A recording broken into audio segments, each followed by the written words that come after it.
Hello! I hope I scared someone from that.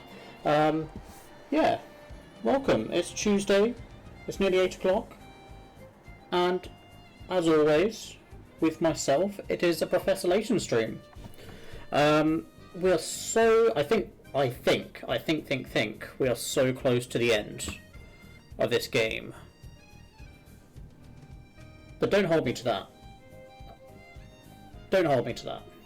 Anyway, I see a Nat. I see a Becky in chat. How are you both doing today? How are you both doing?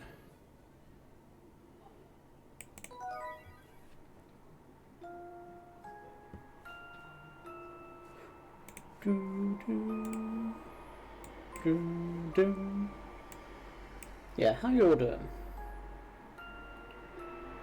I can't remember what chapter I'm on, to be honest. We'll find out in a second. Friday, how are you doing? I'm good, thank you, Becky. I'm glad you're doing good. What have you been up to today? Our hero is divided into two groups and makes a successful escape from the towering pagoda. Once aside, Luke, Layton and Don Paolo discuss Dimitri's ambitions and his dark past. I think the discussion that then turns to Don Paolo and the source of his contempt for Layton. With many of their questions answered, our heroes head to the hotel in order to regroup. Alright, so we haven't regrouped yet with future Luke and Flora. Don't you make that funny face at me. But normally with Layton games, there's not too many puzzles over 100 from what I can remember. So as we're on 101, I think we've got to be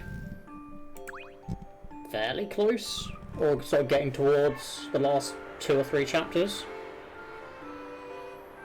Hello, mister. Ho, hello, back at you, lad. So, something the matter? You don't seem as upbeat as usual. Oh, no. I'm as sunny as always. Are you sure something isn't the matter? Our conversation seems to be lacking its usual sparkle. No sparkle, you say? Huh. Maybe that's the case. Let me guess, you haven't been home to clear the situation with your wife yet, have you? I won't put it off any longer than necessary, sir. If there's been a misunderstanding, it's best to sort it out straight away. I can't pretend I'm looking forward to that, but I suppose it's the best thing to do, isn't it?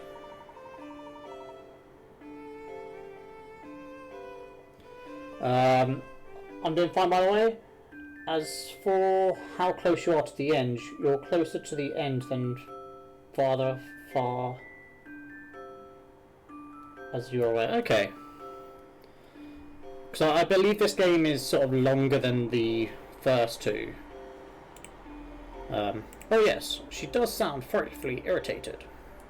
And you've been doing lots of drawing, Becky? Are these drawings going to be shared, or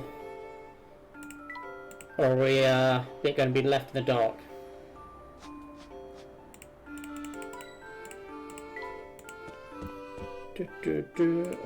Train station. The train will take us back to the Flatstone Street in a jiffy.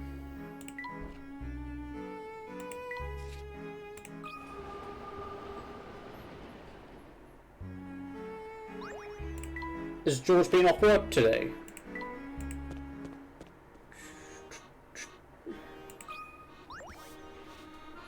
They may be shared at some... Oh, okay. Huh. Blast, which one is it now? You look quite deep in thought there, Inspector. Have you found any new information on the case? Ah, Layton. Just the man I was looking for. You see, I've uncovered a clue that has simply stumped me. Here. You have a look. Puzzle 105. The fingerprint. The fingerprint has been discovered at the scene of an unsolved crime. 4 suspects have been running up and brought into the station. Compare the fingerprints of the suspects A, B, C, and D with the fingerprint shown beneath the magnifying glass to identify the culprit.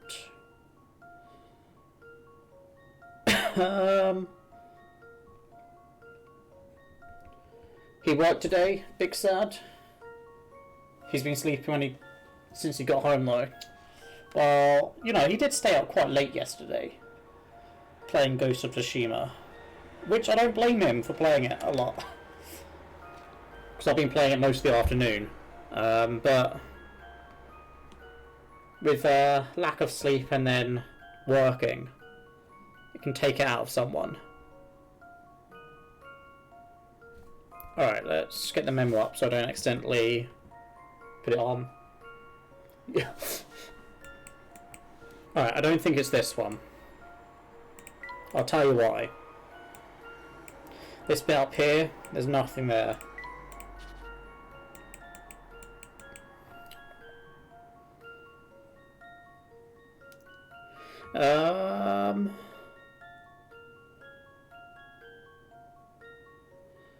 See, the fingerprint is shown beneath the magnifying glass. So, when you flip the finger over, it's got to be sort of like a... Which leads me to possibly this one being it.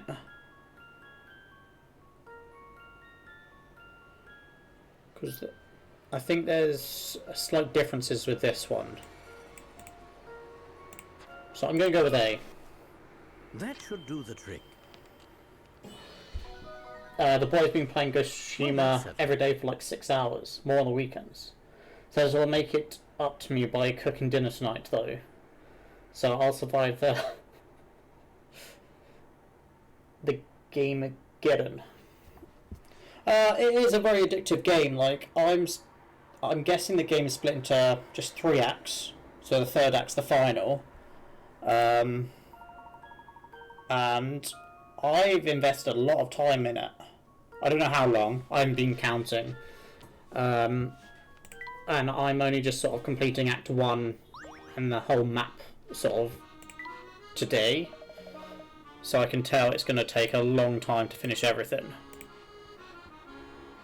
But you have to hold him to his word now. Get him to cook dinner. Right, that's it. Now I just need to track down the fiend who committed this crime. Huh. Inspector, aren't you supposed to be searching for the Prime Minister right now? Listen, lad. The man of the law can't simply ignore one case because he's busy with another. It's every officer's duty to assist and defend the citizens of our fair city. That's how I work, even in a place as lawless and overrun with criminal activity as this. Yes, even if this den of depravity, I will ensure that the spirit of Scotland Yard burns bright. I'm sure the citizens of this London are very grateful for your efforts, Inspector. Yeah, and maybe you'll find some clues to help track down the Prime Minister along the way. How you doing, Freya? Welcome, welcome. And no frozen, yeah. When we say cook, Nat, we mean a proper cook. No frozen stuff. Alright. Ah, the breeze today is just blissful. I wish my... we've talked to you so many times.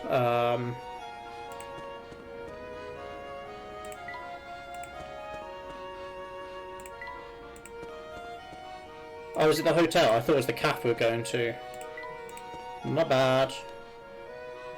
I just went the long way around. So let me get this straight. Dimitri is building a time machine to go back to the past and save Claire. Correct. Or at least that's what he said. Funny. We went through every floor in the pagoda and didn't see anything like a time machine. Well observed, my boy. Dimitri clearly had a destination in mind when he escaped from the towering pagoda. I think he was heading to another base, perhaps the facility where he conducts his time travel research. Is that what you went looking for while we were climbing the towering pagoda with Don Paolo? Yes, in part, anyway. I'll explain everything once we've caught up with Flora and Big Luke. Until then, I challenge you to think about the situation on your own. You're good, Freya. Good to hear. I'm good also. Excited to get back into some more Layton. This person's snoozing. We should let her sleep. Oh, hi there, Becky. On your way out? That's right. That older gentleman who's staying with us asked me to run an errand for him. You mean Dean Delamona? Yeah, that's the chap. I don't know why he needs a tub of gel for such a little tuft of hair, though. Gel? You mean for styling hair? Stranger, still, you can't blame a man for trying to stay stylish in his old age. Well, he clearly pays a lot of attention to his personal appearance. Yes, Becky, you're in the game. This is you. By the way, since we're on the subject of shopping trips, there's something I need your help with. The price of a pen. Alright, I bought a pen from a shop which had 10% off the original price of £30. When my friend caught sight of it, she decided she had to have it for herself. She offered to pay 10% more than the price I had bought it for, so I agreed to sell it. Overall, how much did I gain or lose? Alright. So, the original price is £30. 10% of £30 is what, £3? Yeah, my math is terrible. You're sick of working from home, Nat? No. We believe in you, Nat. We believe in you. And then our friend offered to pay 10%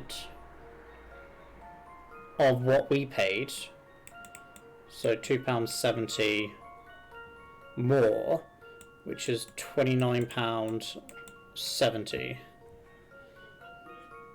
So we... Wait.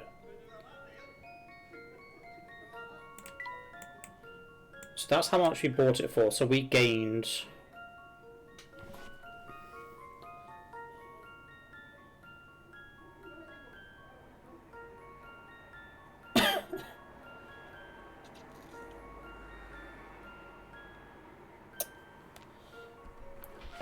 plus the £3 that we saved from here.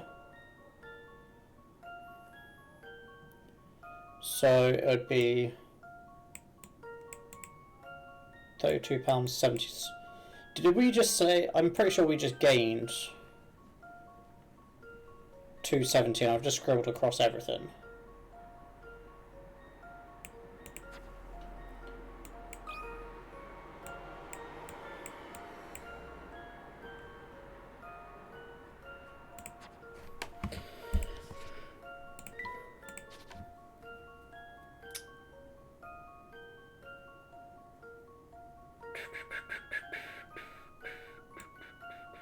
Original price to what we bought.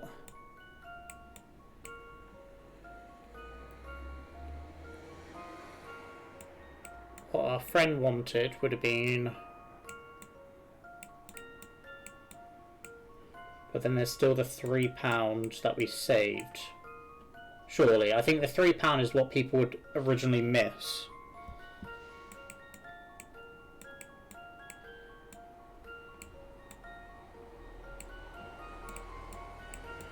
So we gained £2.70. Anyone arguing with that?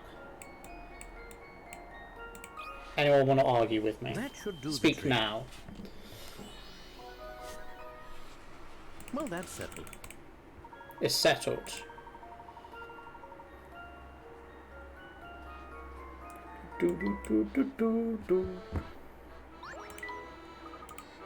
I knew you'd work out, Professor. I had a question for Mr. Delmona, you know, but he disappeared when I wasn't looking. Oh well. Hey, don't tell Mr. Delmona that I was wondering about his hair gel, okay? I'll even give you a little something for keeping the matter hush-hush. Oh, well, that makes sense.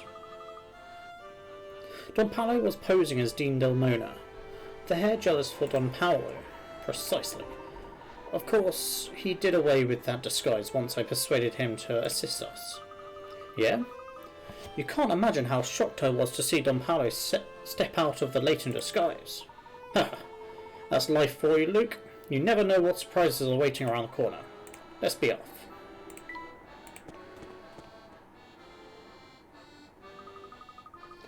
Fun fact, in the American version of the puzzle it's $3,000, not $30. Wow, that's expensive. $3,000 for a pen. Professor, Luke, welcome back. I'm so glad you're both safe. Good to see you too, Flora. I trust you didn't have too much trouble getting out of the pagoda. Oh no. Big Luke was kind enough to lead the way for me. Speaking of Big Luke, where is he? Oh, well, when we got back here, a man with a moustache was waiting in the lobby. A man with a moustache? Was he dressed in black? Yes, that's right. He had a black uniform. That sounds like Shipley to me. Whoever he was, he walked straight up to Luke and started talking all fast and furious. At some point in the conversation, Luke started looking worried and said... Oh, I thought they were going to do the voice actor there. Yeah, some pen. Flora, some very important business has come up and I need to take care of it immediately. Please tell the Professor to continue his investigation without me for now. Sus. That's sus. Did he tell you where he was going? No, but he did promise he would join us again later. Big Luke is even more perceptive than I thought. He seems to know exactly what our next move will be. Professor, is something the matter? I'm just thinking back to what happened earlier. Do you remember who first told us that we had travelled into the future? Well, that'd be Big Luke, I believe. Yes, that's right. You have a visitor, Professor. Oh, who could that be, I wonder? Pardon the sudden intrusion, Layton. Inspector Charming. What can we do for you, Inspector? Something I saw while running about the town. has been preying on my mind, huh? I don't know how to say this. I'm afraid it might sound a bit ridiculous. No, Inspector, please continue. Well, it's just... I could be mistaken, but I'm quite sure of what I saw. You remember our discussion about the explosion at the Institute of Polydimensional Research? Well, a few minutes ago I spotted a woman who looked exactly like one of the blast victims. Oh my gosh, you're talking about Claire, aren't you? Then you know why I'm so... Yes, Inspector, you're not alone. We've seen her as well. The resemblance to Claire is striking, but it's coincidental. It has to be. Yes, I suppose you must be right. I wasn't thinking straight. There's bound to be a logical explanation for it. There's bound to be, guys. If its similarity isn't coincidental, then this woman could be a relative of Claire's, a cousin perhaps. That would make sense. I'll check Claire's file and see if I can find out more about her family. By the way, you haven't seen Barton around here anywhere, have you? Constable Barton? No. Can't say I have, sir. I swear, he'd been kicked off the force years ago if he didn't have me looking out for him. Of course, I am fond of the fellow, but we'll go on looking out for him. But still. Anyway, if you see Barton, tell him his commanding officer is looking for him. Good day. So, where's our adventure taking us, Professor? This isn't an adventure, Flora. It's an investigation. Can't you try to take it more seriously? I'm taking it very seriously, Luke. I was just excited, that's all. Not all of us get to go on these kind of investigations all the time. Plus, you get to be with the Professor day in and day out. Well, yeah, I suppose the Professor and I are always together. Well, I'm glad to see you're enthusiastic, Flora. Yeah, they're so rude to Flora. Look at her, she's just trying. I feel she's going to break out and cry in a second. The three of us will get to the bottom of this case together. Now let's move on.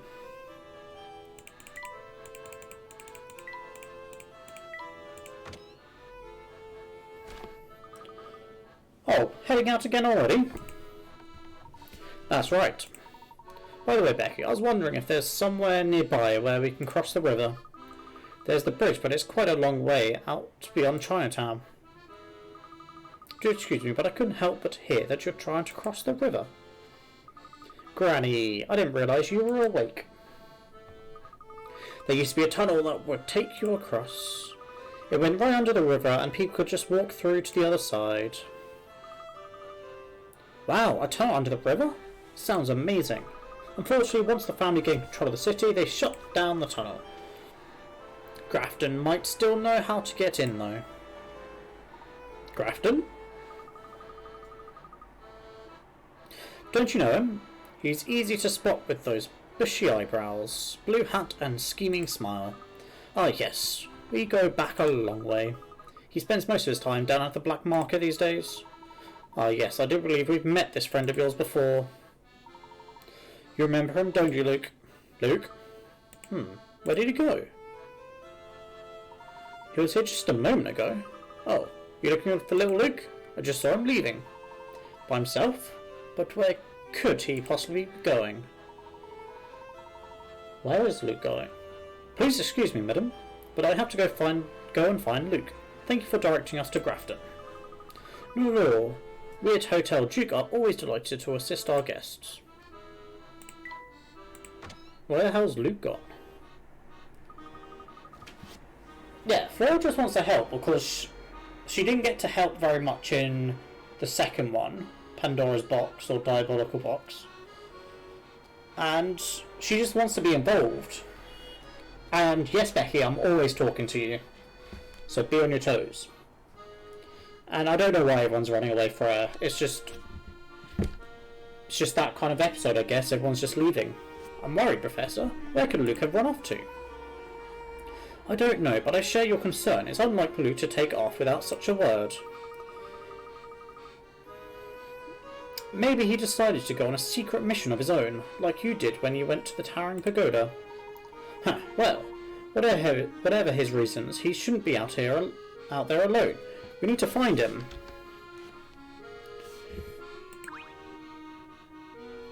Hey, what's wrong? You look all worried.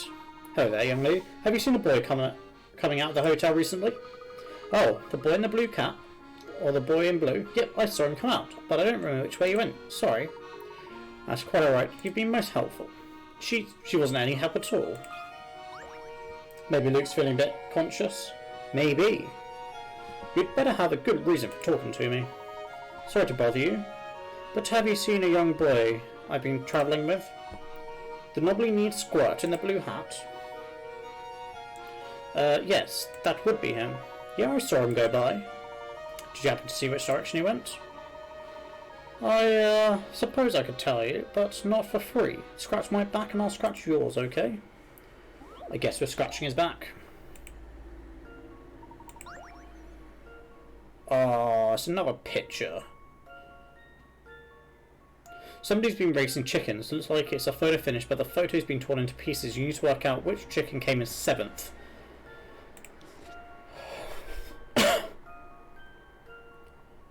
Alright.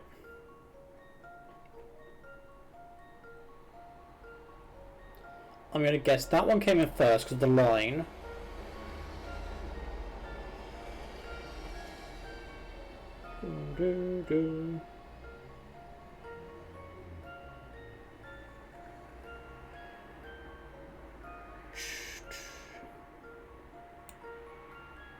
Second, because this one is the body of that head.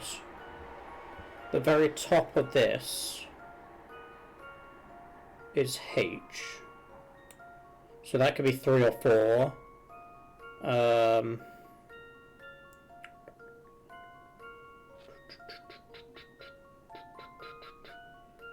That could be 3 or 4 there, but I'm just going to put it as 4.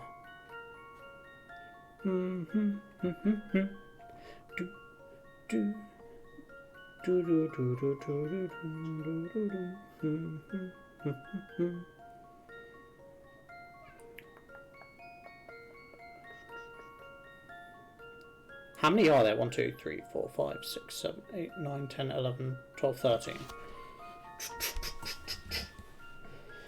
Luke is 10. Why is he running around alone? Yeah, again with Friday's comment is like, yeah, why is a 10-year-old going around with Layton, who's not even a sort of blood relative or anything, and going into really dangerous places?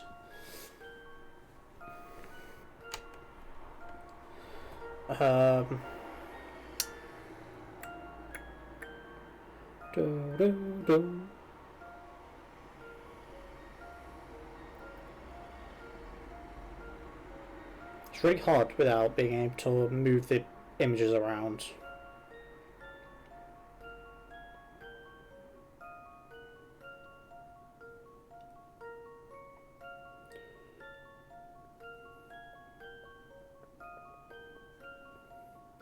Alright, I'm going to say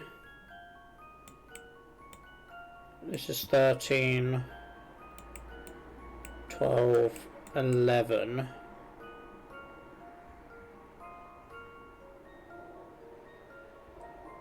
This is possibly 10 and 9.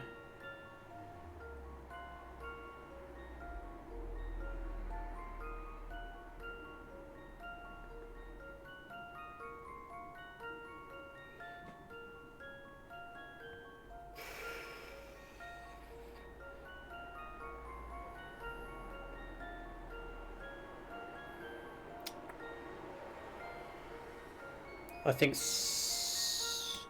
could be 8 then 7.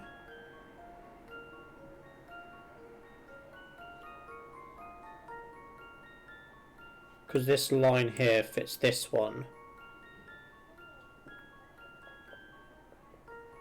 Though this one could possibly be 7 as well.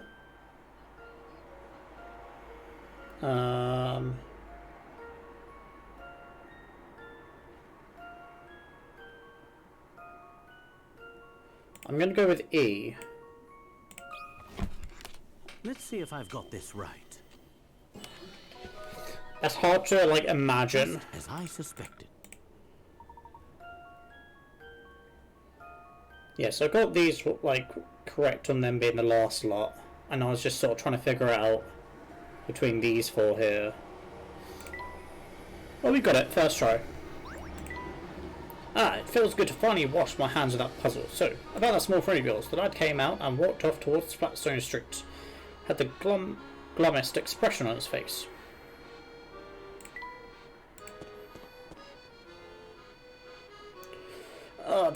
I bet we've got to talk to her. Yoo-hoo, friend of Luke. Mr. Gentleman, have you seen my dear sweet Fluky Yuki? Ah, hello, Belle. So you haven't seen Luke either? He ran off on his own a little earlier, and I haven't seen him since. What? My Prince Charming has disappeared? Oh, my poor Fluke. I hope nothing terrible has happened. No need to worry yet, but if you do see him, please let him know that we've been looking for him. No need to worry. My sweetie pie is missing. I'll find him. I'll tear this town apart if I have to. Don't worry, Fluky. My dear, I'll save you. There she goes. Hello again, boy. What can I do for you? I'm sorry to disturb you, madam, but you haven't seen a boy who's travelling with me go by, have you? The country bumpkin in blue hat, is it? Yes, I saw him. Going up Flatstone Street he was. He didn't seem lost, so I just let him be. Oh dear, I wish I'd said something to him now. Not to worry, I'm sure we'll find him soon. Thank you for the information. Alright, so he's still going up this way. Yeah, Belle is a interesting but still weird character. I don't know whether we should talk to her, because she's just been saying the same thing over and over again. Ah, the breeze yet. Alright, let's talk to the inspector. Huh, what is it now, Layton? Inspector, have you seen Luke? He slipped off on his own a few moments ago. Huh, strange. Well, he hasn't taken the train, or I would have seen him. That much I can say for sure.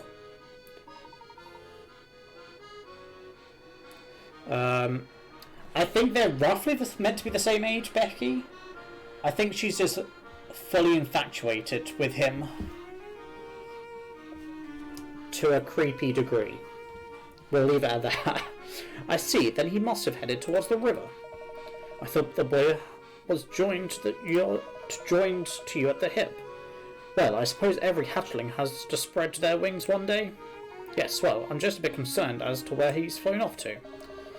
I know the feeling. Barton gets me fretted over him twice a week at the very least. Luke's a fair bit brighter than Barton, though, so don't worry yourself, he'll turn up. Just the same, if you happen to see Luke, please let him know I'm looking for him. Will do, Layton. So he's going up towards the river.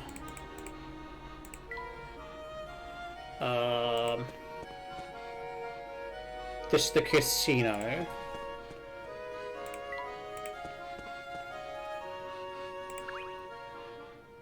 I think we found Luke.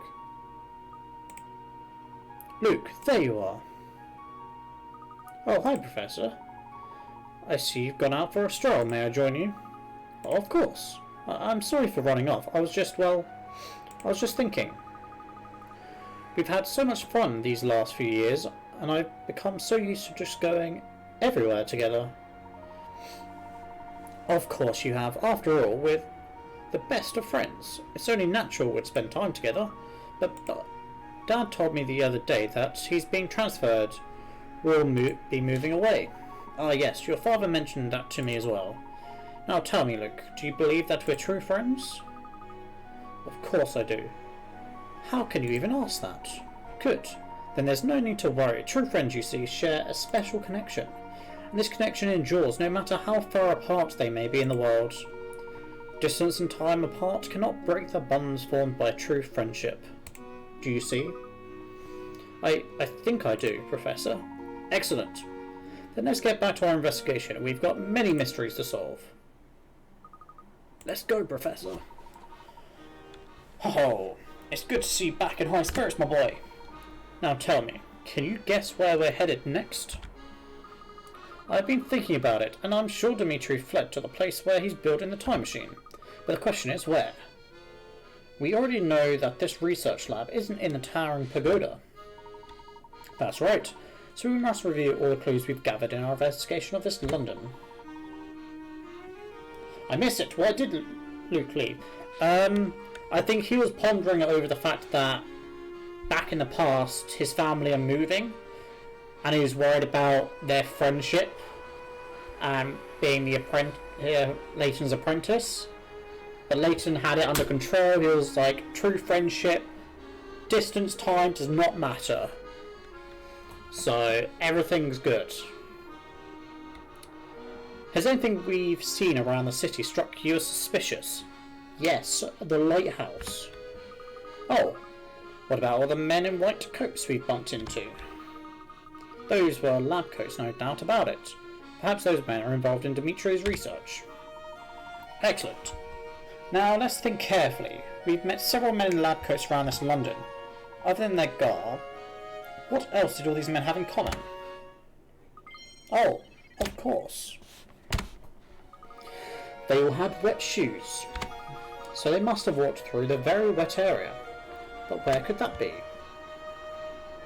The River Thames. Maybe they came to the part of the town through the tunnel under the river. Flora, what tunnel under the river? We asked the lady at the hotel how to get across the river, and she told us about this tunnel. Wow. Yes, we've met quite a few scientists during our time here, though they haven't been very forthcoming with details. It's clear where they've been coming from. My suspicion is that these men work at a research facility located near the river. They probably come into town to refresh themselves after long hours of research. And you've known this the whole time, Professor? It's been a working theory for a while, yes. After all, who goes around in soggy shoes? We've seen too many men walking about like that for me to write the whole thing off as a coincidence. I therefore believe that this research facility is somewhere on the other side of the river.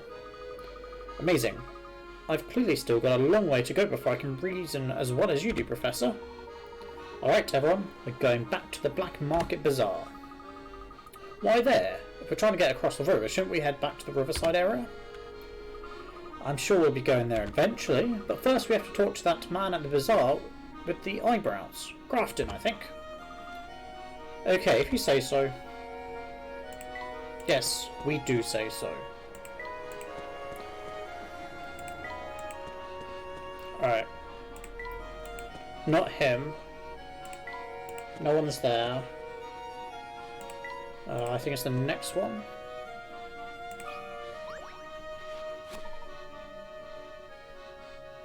Hello, Grafton.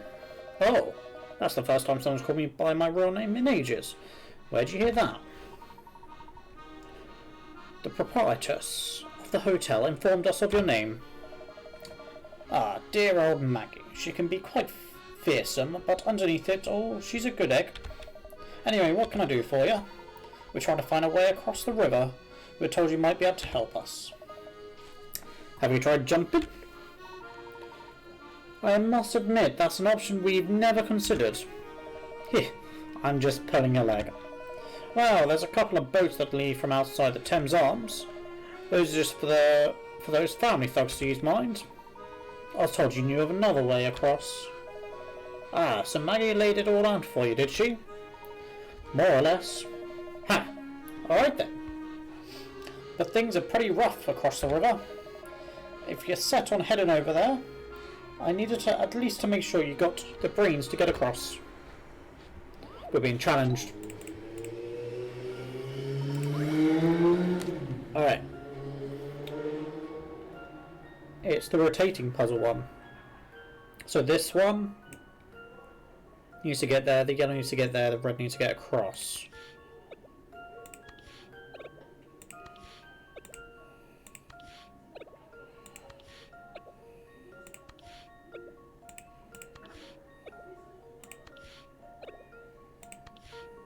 Oh no, because that's going to block each other.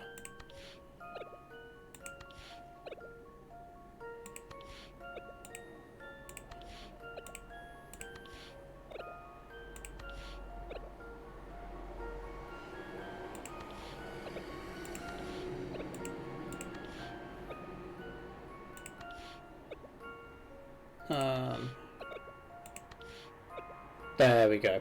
That should do the trick. It was just getting the red and yellow in the right way.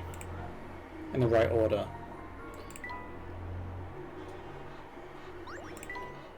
Huh, right. I see you've got enough brains to look after yourself out there, so listen up. Down by the riverside, there's a door that leads to the tunnel under the river. That door's locked tighter than a bank safe. But here's the thing. There's a way to open it. Go on. Of course, it's not a button or anything. That's straightforward. It's a fancy coded lock. But since you just solved my puzzle, I reckon you might have what it takes to break the code. Alright. Let's be going. We'll see if he's got anything for us. Perhaps a new cravat is what I need to seal the deal, huh?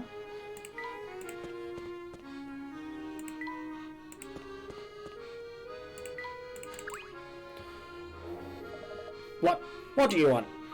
What? Oh, I don't want anything, well, if you got no reason to talk to me, do what? Hello, caw.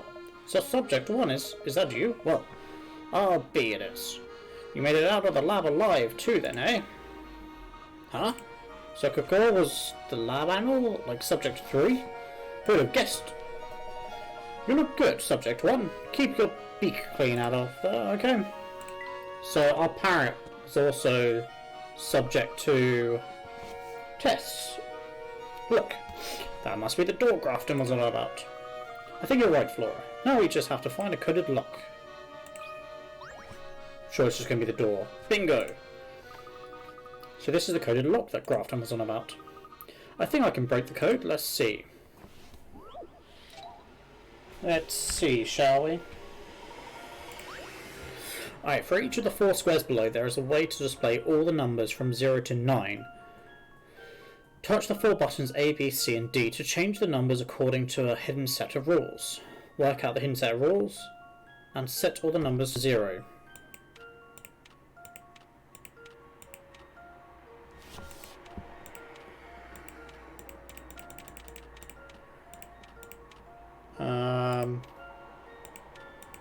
Is it just +5 each time?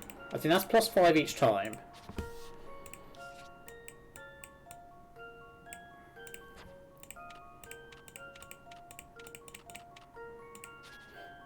Four and 7. +3. +3. So the blue is a +3.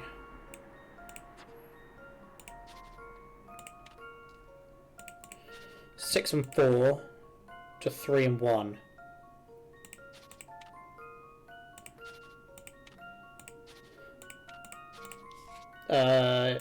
That's a -3.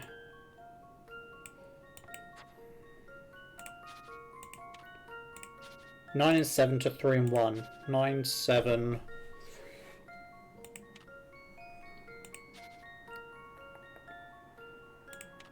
+4?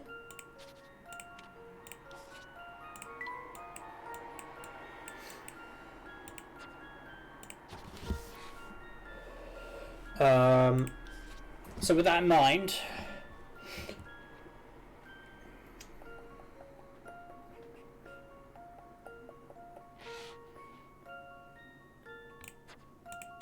so we could get that one to 0 easily, but we need to get the rest to 0.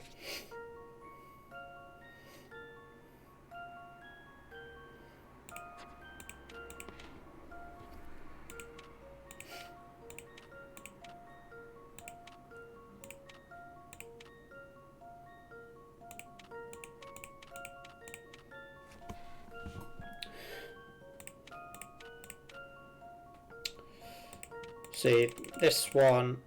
Oh, it would eventually go. I was about to say, I think we just screwed ourselves, but... That's a relief. That is a relief.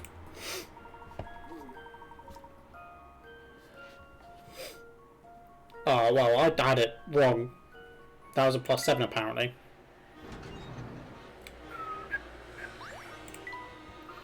I think that did the trick.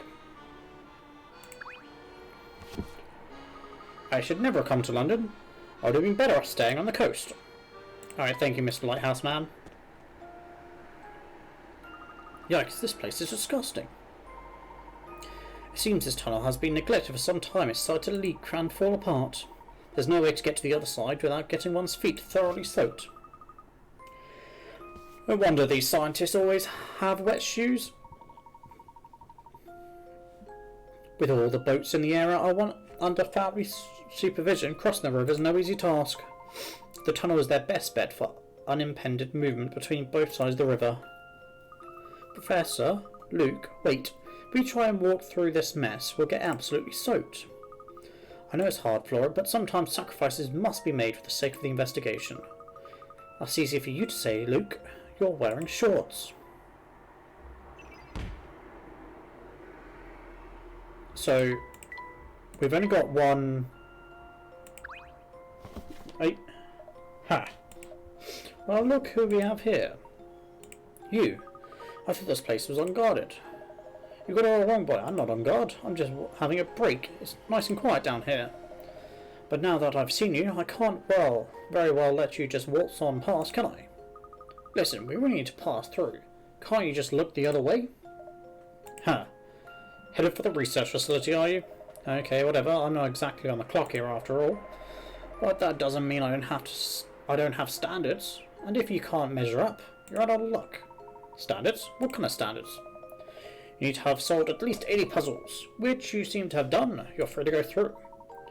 Aren't you worried about what will happen if people find out you let us pass? Huh. So what if you do pass? You won't stop the boss. No one's got the brains for that. And now that he's got his eye on you, it's only a matter of time before he traps you. We shall see about that. Huh. My break's over now. I don't imagine we'll be seeing each other again. Goodbye. So, we're getting Flora dredged through the water. Well, look at this. I think it's safe to say we've arrived at Dimitri's research facility. Do you think the Prime Minister is being held here? That's more than likely, which would mean the place is probably under very heavily guarded. Be on the lookout for trouble, everyone.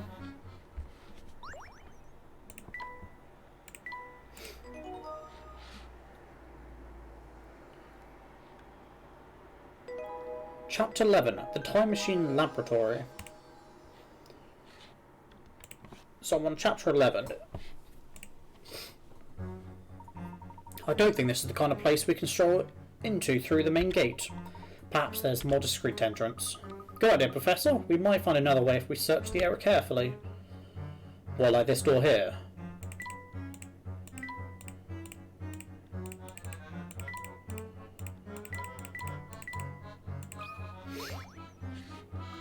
I think we can squeeze through here.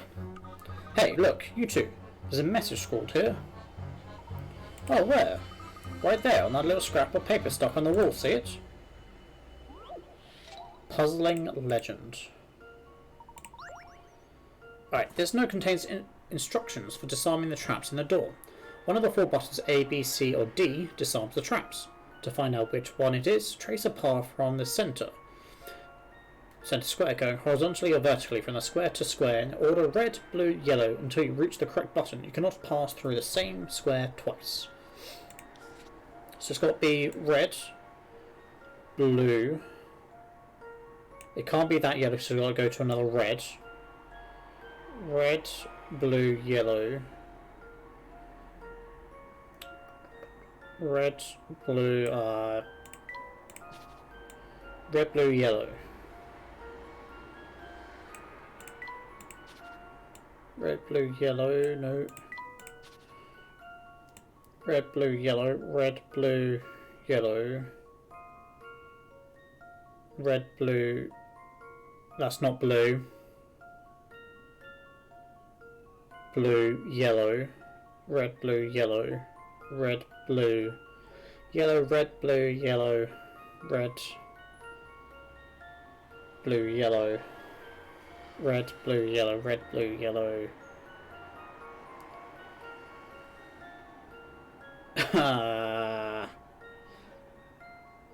It would be up. That's the yellow I want to go to. Red, blue, yellow, red. Alright, it is A. Ignore the fact I made a mistake there and there. But we'll get it. Red, blue, yellow. Red, blue. That's not blue. Hmm. Alright. Does this sound right? Did you see that? I still can't get to grips with Flora's voice. I just don't think it suits her. Ha! I did it! Who knows what would have happened to us if I hadn't solved that puzzle? Your help is greatly appreciated, Flora. I do wonder who could have left this message here, though. About time. I'm glad to see you had enough brains to solve your way through my puzzle. Oh, hi there, Don Paolo. Hi there, Don Paolo. I'm lurking in the shadows here, boy. At least pretend to be startled, will you? How did you manage to get across the Thames ahead of us, Paul? Let me tell you a little something about being a true gentleman, Layton. True gentlemen keep their secrets, so don't think I'll be sharing them with you. You probably just need that rupee flying machine of yours too. It's not a rupee, and I thought I'd made myself clear. The matter is not open for discussion. Nosy brat. Very well, Paul. Now then, everyone, let's push on.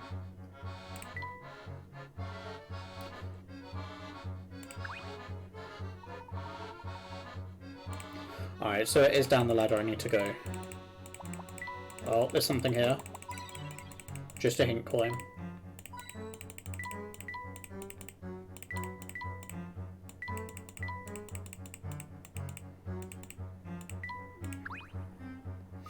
This ladder's sure to take us down into the research facility. Ah yes, Captain Obvious, to the rescue once again. Stand aside and I'll lead the way. No way, I'm the youngest and the nimblest. I should go first. Being nimble doesn't make you the first. It makes you a monkey. Now stand aside. Really? What kind of behaviour is that for an adult? Oh, Don Paolo, I'm so disappointed in you. You were so polite and reasonable when we were disguised as the Professor. Of course I was. When I play a part, I mimic every nuance of the character. Right down to that hypocrite Layton phoning gentleman act. That's a terrible thing to say. He's not acting like a gentleman, he is a gentleman. Whatever. Look, let's settle this debate with a puzzle. If the brat solves it, he can go first. I think we're wasting valuable time to figure out who's going down this ladder first. Here's a strange construction site. You have to inspect every ladder and girdle, starting from the arrow, and passing through points A, B and C in order. You never take the same route twice except to pass over or under a ladder. In what order do you use the white ladders?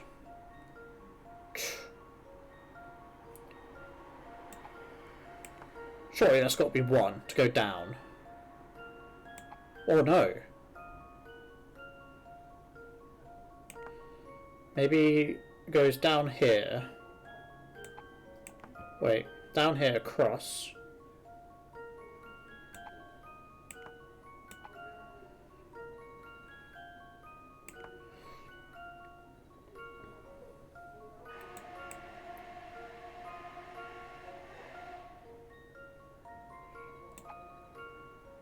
So I'm... Oh no, I didn't mean to do that. I'm thinking... It goes down here, across, up,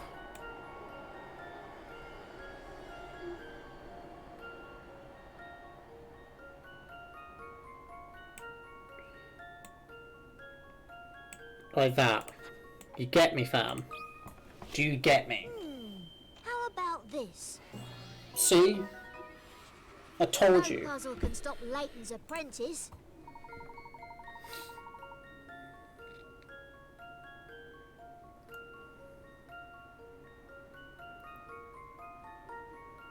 Oh, that's the one I did. That's the one I did. That top left one. Just letting you know, that's the one I did. Huh. Perhaps your head's not as empty as it looks. Well, a deal's a deal. You can go down first. This is where Layton should have come in. It's like, no, I'm going down first. Okay, everyone, the coast is clear. Come on down. Ah, this looks like your classic underground passageway for transporting research materials. I'll bet you anything that this tunnel leads all the way back out to the Thames. You sound awfully sure about that. Huh. Remember who you're talking to, boy. No just secret research like Don Powell.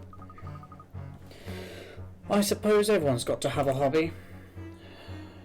Oh my. What is it? The materials they have here, they look like... No, I must be mistaken. Never mind. Layton's obviously seen something and he doesn't like it. What a lovely surprise, we found a hidden puzzle. Sisterly sums. Two sisters are talking. 1 year ago, my age was exactly half your age, says the younger sister. The older sister replies, even 1 year from now, your age will be half my age. Here, look, if we split the numbers into two parts, top and bottom, they both give your age in a year's time. Wow, you're right. Sorry, what? 1 year ago, my age was exactly half your age. So let's say that's exactly half. If she's 2, that's exactly half. Which would mean they're 3 and 2. I don't know how they're talking at this age. Don't worry about it. Even 1 year from now, your age will be half my age. That's not right. So that would mean they're 5 and 3.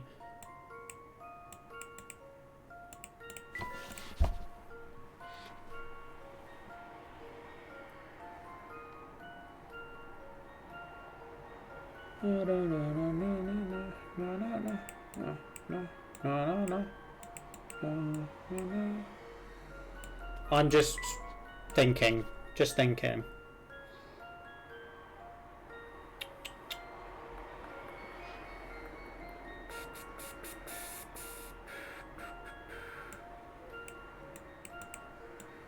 Which means they're 9 and 5, 10 and 6 don't count.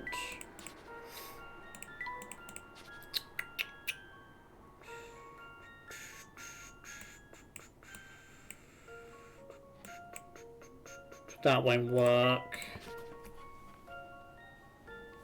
Am I going like too young?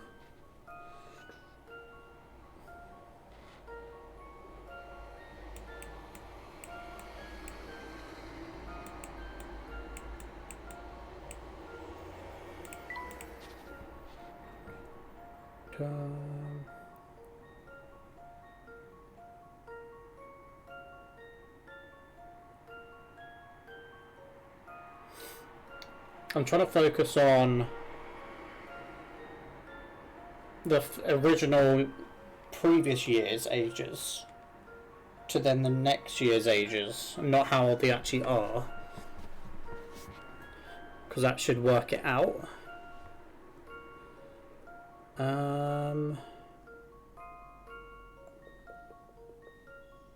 You can do it.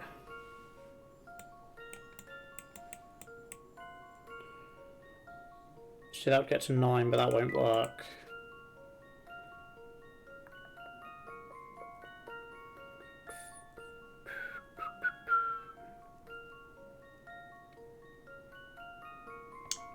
Can I do it? That'd eventually go to 18 and that would be 10, which doesn't work.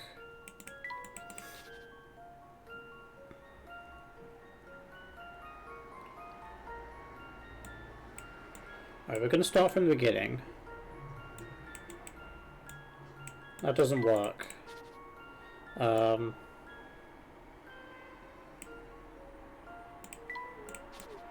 2 and 4, which would be 4 and 8. No, it wouldn't be 4 and 8. That would be a 6.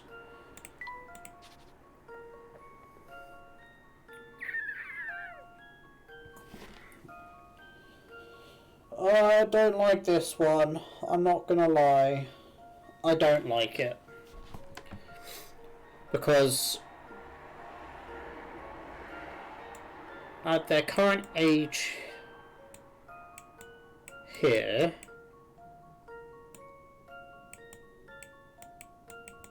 one year ago,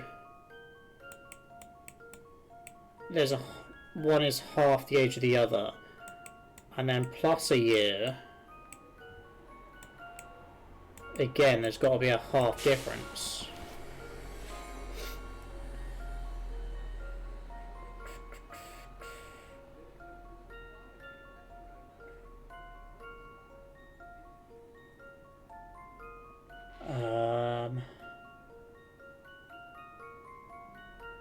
I don't got this, Nat.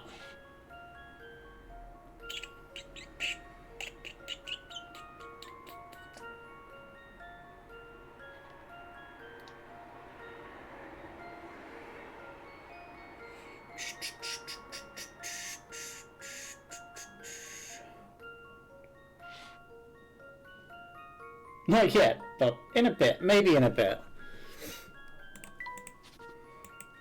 Have I done 10 and 5 already? Which will go to 12 and 7. That doesn't work. We've done 12 and 6. That doesn't work. 14 and 7. It'd go to 16 and 9. 16 and 8 goes to 18 and 10. Maybe they're...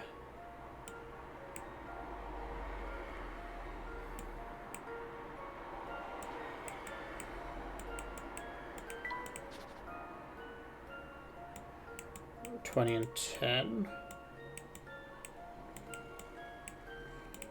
No, no, no, no, no, no.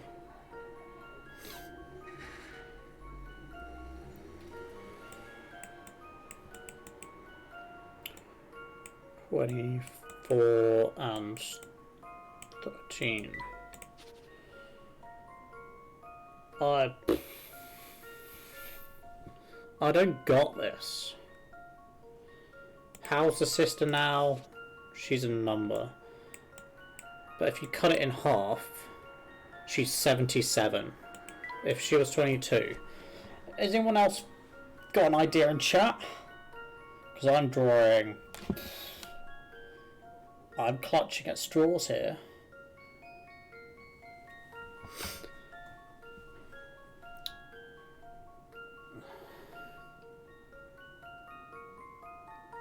Can you read the problem again?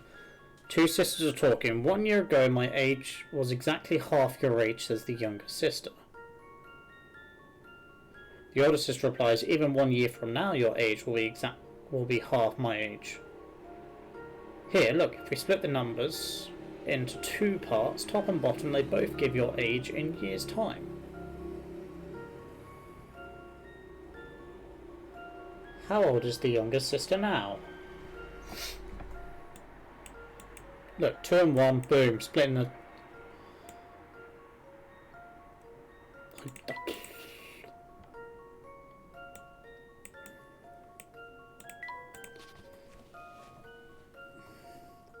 I'm thinking too hard, but surely it's got to work where, for example, this one's 10, this one's 5, that's half, that's correct. So in theory, when they're talking, they're 11 and 6. And then a year from now, it should be 12 and 7. And then if you cut it in half, boom, they should be 17 and 7. You're going to leave me at a time like this, Freya?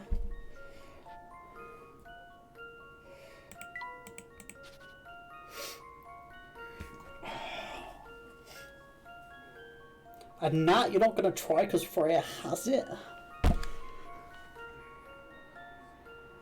Wow. I'm going to use my head coins. Don't need to worry about how old the sisters were a year ago. The important point is that their age a year from now.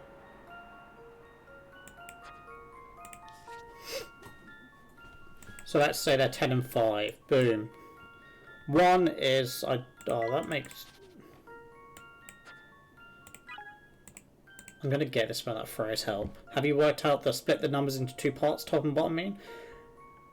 Think about the numbers 0 and 9. Are these the only ones that can retain a numerical meaning even when they're cut half are 1 and 8?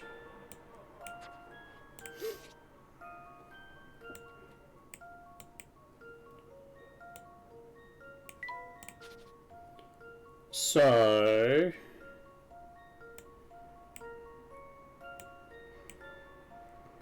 So 1 and 8. If the older sister was 1 year next year, the younger sister would also be 1. So that can't be right. If the older sister were 8 in years' time, the younger sister would be 0. So that's wrong as well. Think about it in this way. It's also plain to see that it wouldn't work if the older sister was 81 or 88 either. Wait, what?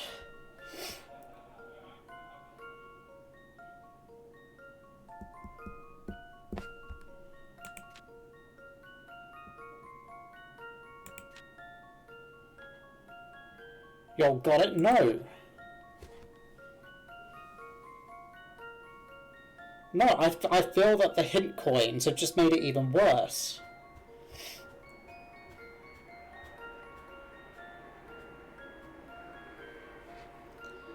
Go for it. Yeah, I think sometimes the hint coins in game, the hints it gives you, just throw you right off, and it's so complicated.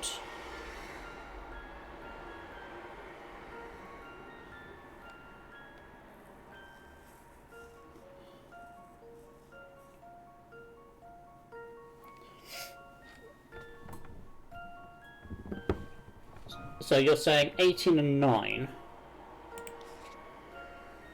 So I've got 18 there.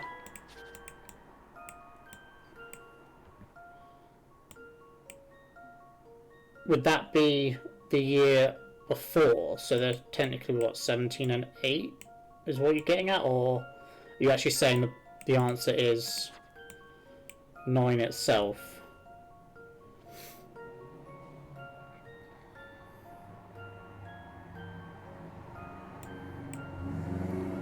So I thought the year before and the year after was when they were...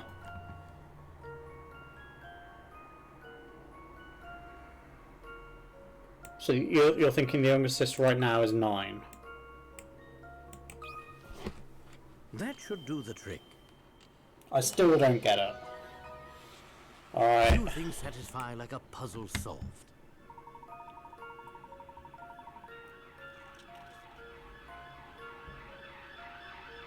The younger sister is currently 9 and the older sister is 17. 1 year ago, the older sister was 16 and the younger sister was 8. Half her sister's age. 1 year from now, the older sister will be 18 and the younger sister will be 10. Splitting the 18 gives you 10 twice. That's bullshit. I don't like it. I quit. I'm out. Nah, don't like it. Well done to Freya and Friday for being geniuses and showing me up. Done and dusted. We're never doing that puzzle again, so it's good. It's fine. It's fine. This metal shutter is blocking our way. I'm starting to get the feeling we're not welcome here. Of course not, Florida. That's how criminals work. The dirtier the deed, the more cautious they get. See? They've even gone out of their way to fit a puzzle lock to the door, to the shutter. One step at a time. Alright, make your way from the green square to the red square, one step at a time. What's the catch? Well, you can only move to the numbers that are one higher or lower than your current number. Reach the red goal square following this rule, and the door will open. Each number you'll touch will light up. Make sure all the squares on the route are lit up before submitting your answer. Alright, so we can go 1, 2, 3, 2, and then you can't go 2, 3, 4, 3, 2, 3, 4, 5, 5, 6, 5, 4, 3, 2, 1. 2, 3, 4, 2, 3, 4, 5, 6, 5, 4, 3, 2. Yeah, I think that's it. Here's my answer. See, I like those puzzles. I can do these puzzles. Phew! That's a relief. Anything with more complicated words, like the previous one, is a big no. Haha, that block didn't stand a chance against me. Stupid luck. I hope you didn't enjoy cracking that too much, Luke. It could lead you to a lifetime of crime. Thanks, Laura. I'll bear that in mind. But what are you doing down here? Shh.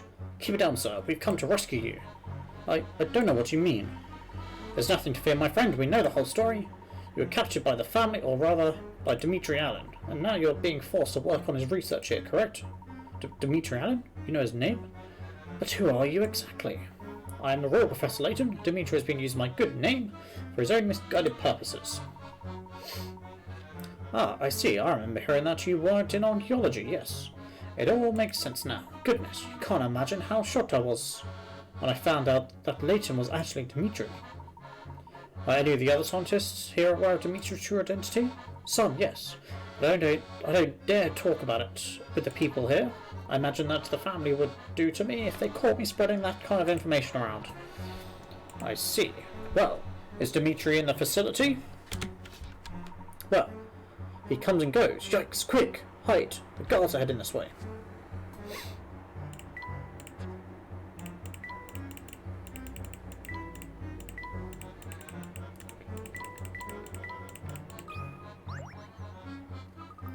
This place is like a deep freeze.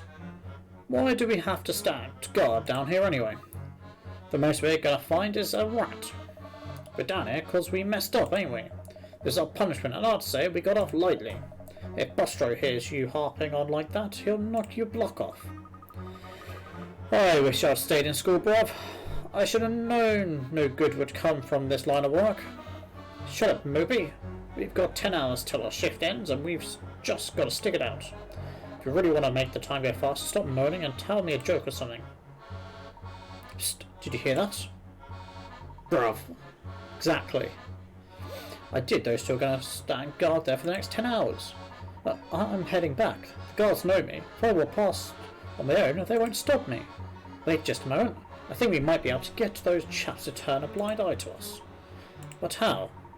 It's not my usual style of problem solving, but you know what they say about desperate times?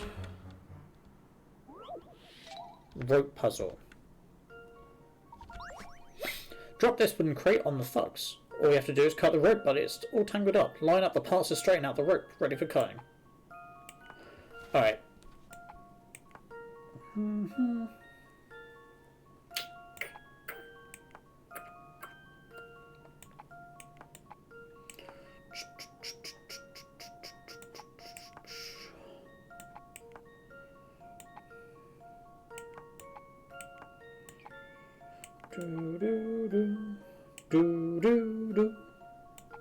I can't rotate.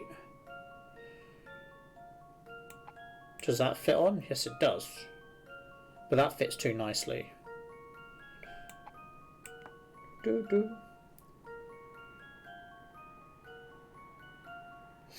I like how Layton says it's not his usual style, implying that he'll cut the rope, but Luke's got the joystick. Yeah. And it's not a gun. Nah. Definitely ain't no gun. I don't think that should go there. I reckon it's got to be that one on its own.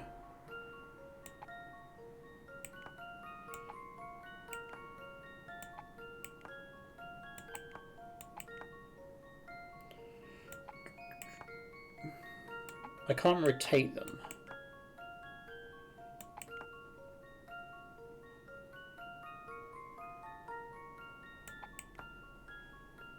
See, that fits quite nicely, strangely.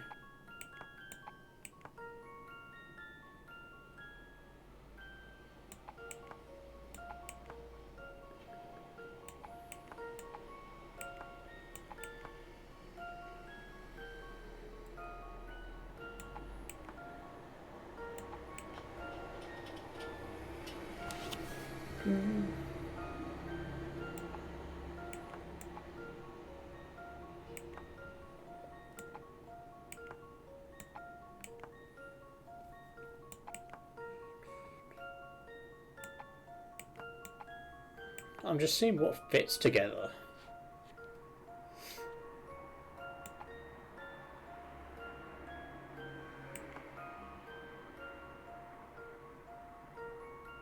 Use all the parts.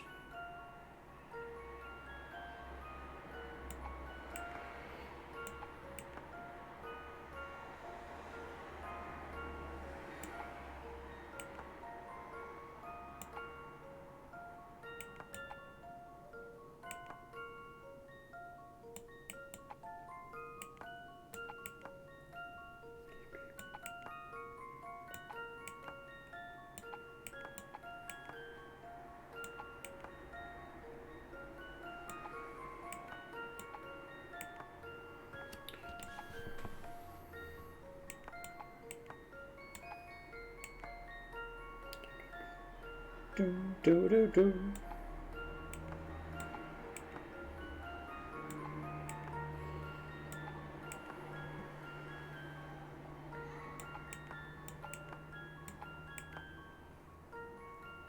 The thing is, I'm not using this bit up here, which could be a problem.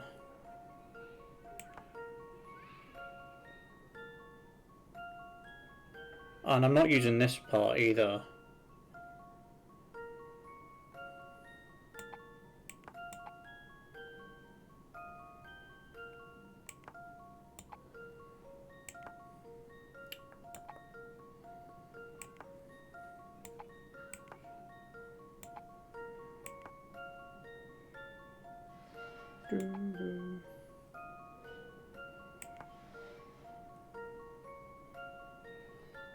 Um...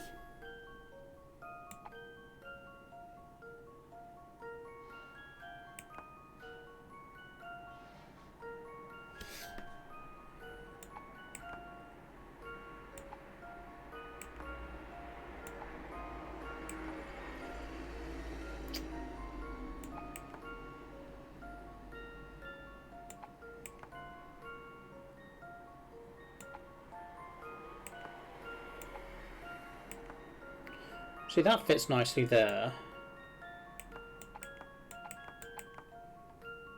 I think we're getting somewhere. I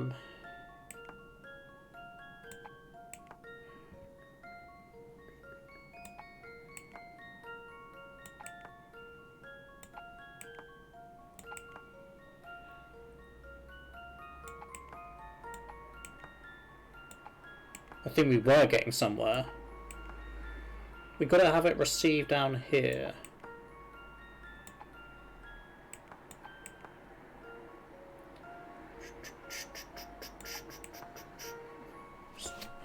That doesn't quite work.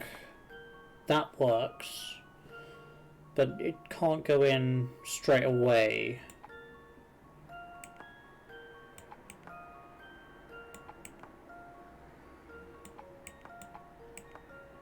Does that work? We got there. We got there in the end. Let's see if I've got this right. Yes, definitely. Well, that's settled.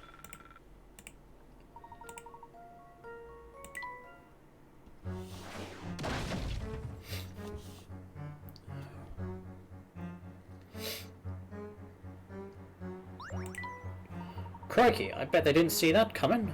They'll be out cold for a while. Yes, I'm not the one to condone violence, but needs must, and at least now we can pass safely.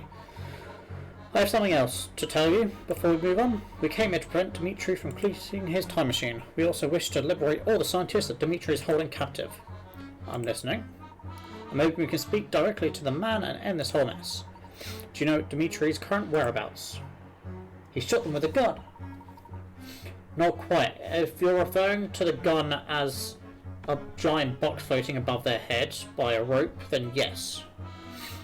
Well, if he's here, he'll probably be in the central research room. I'll show you the way. Wonderful. Before we go, will you allow me one more question? Go on. These materials lying around down here, they aren't for building a time machine, are they? No, they aren't. What exactly are you working on here? My speciality is polydimensional physics, so I've been assigned to work on the time machine. The materials lying around here belong to a separate research group within the facility. And this group also work under Dimitri's supervision? Who knows? That group tinker with some pretty dangerous stuff. I don't think Dimitri's that interested in what they do though. We'd best move on, but these two regain consciousness. Oh, here's the nervous dude.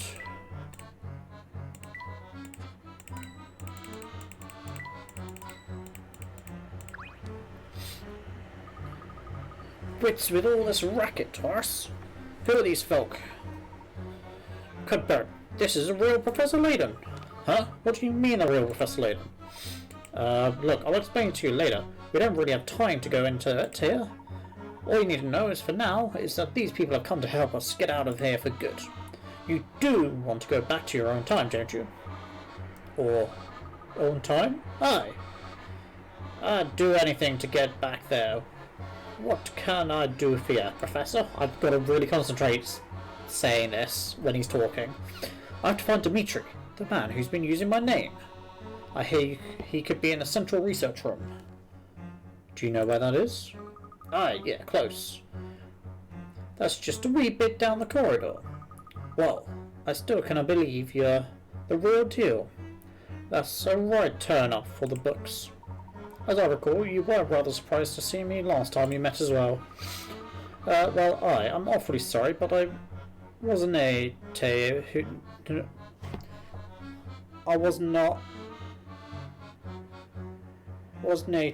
know who I was talking to. Oh, what is this language? I'm pretty sure it's meant to be something along the lines of Scottish slang. Anywho, we can't chit-chat later. Away you go before you're spotted. Bostro and his boys were just through here grabbing something about intruders. You need to get moving. What? But how did he pick up on us so quickly? Bah, I should have known. We probably tricked an infrared sensor. Basic secret base stuff. No sense in standing around, Layton. Let's go.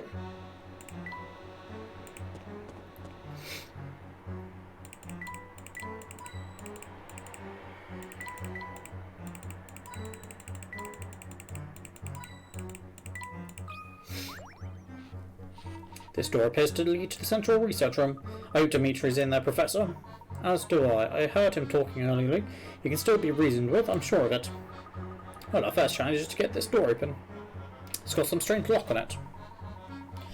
Another puzzle. I suspect Dimitri, no doubt, wishes to test the intelligence of all those who enter. I bet.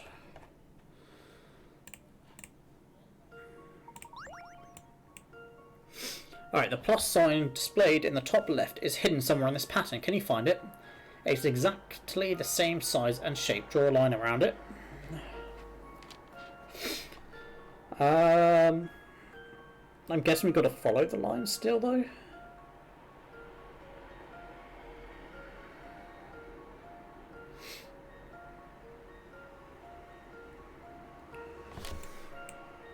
Yeah. So I reckon it's too wide.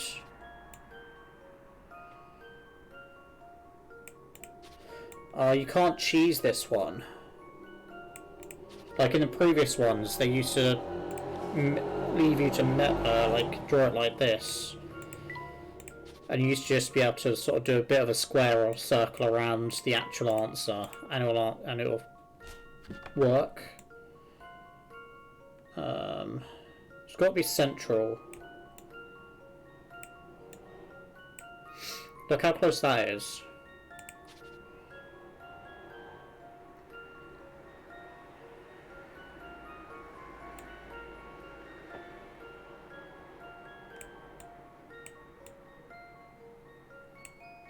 Again, very close. Wait, could it just be on the edge here? Is that even? We'll find out. Let's see if I've got this right. There we go. Just as I suspected. Should be easy, but people seem to have a hard time solving this one. The human eye can be surprisingly unreliable. You're telling me. There we are. The door's lock seems to have disengaged. Hold it right there. Aha! So this is where you sneaky sneaks have been hiding. There'll be no getting away this time. Oh, Oh no! We're trapped! Quickly, follow me. huh? Through here, everyone.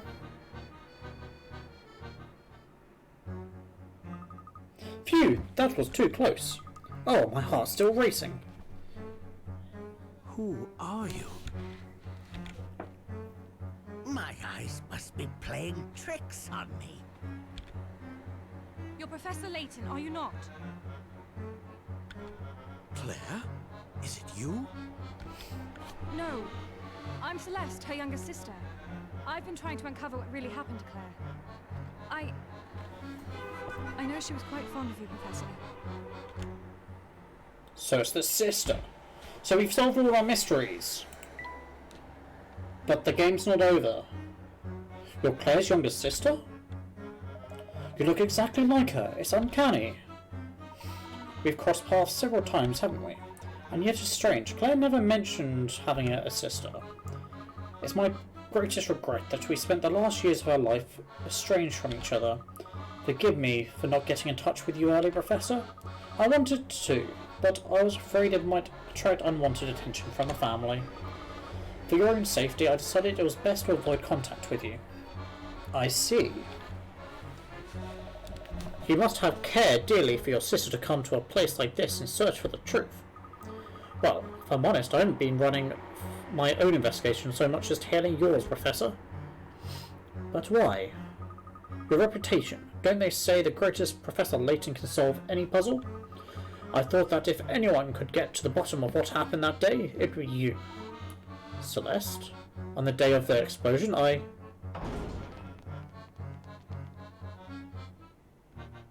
Oh no! The family will be here any second. We've got to run. Now's my time to shine. No one make a grand escape like Don Paolo. We can't move quickly in a big group like this. We need to split up. I couldn't agree more. My dear Celeste, please allow me to personally escort you to safety. Layton, you take the kids. Celeste, wait. There's still so much we need to discuss. Found you! Professor, the city hides a secret so large it defies the imagination. The answer to everything lies in the Old Father's embrace. It is there we will meet next. Old Father's embrace.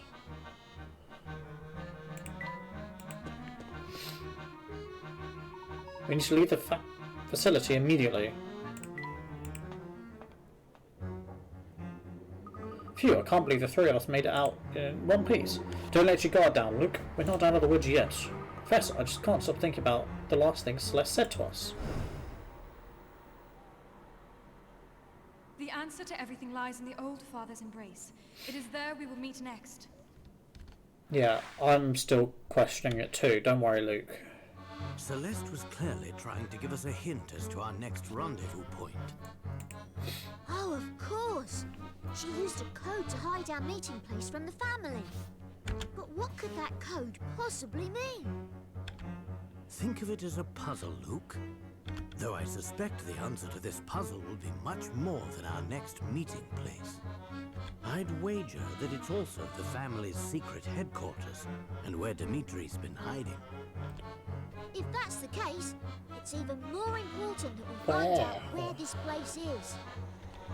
Luke, do you remember seeing a flyer for a restaurant named the Thames Arms on the way here? Yeah. That's where Celeste will be waiting for us. At the Thames Arms? But how did you work that out? Well, Luke, have you ever heard of Old Father Thames? Rivers are often personified in folklore and literature, and the River That's Thames true. is no That's fair. exception. Fair enough, When fair enough. Celeste said that the answer lies in the Old Father's embrace, the father she was talking about was Old Father Thames.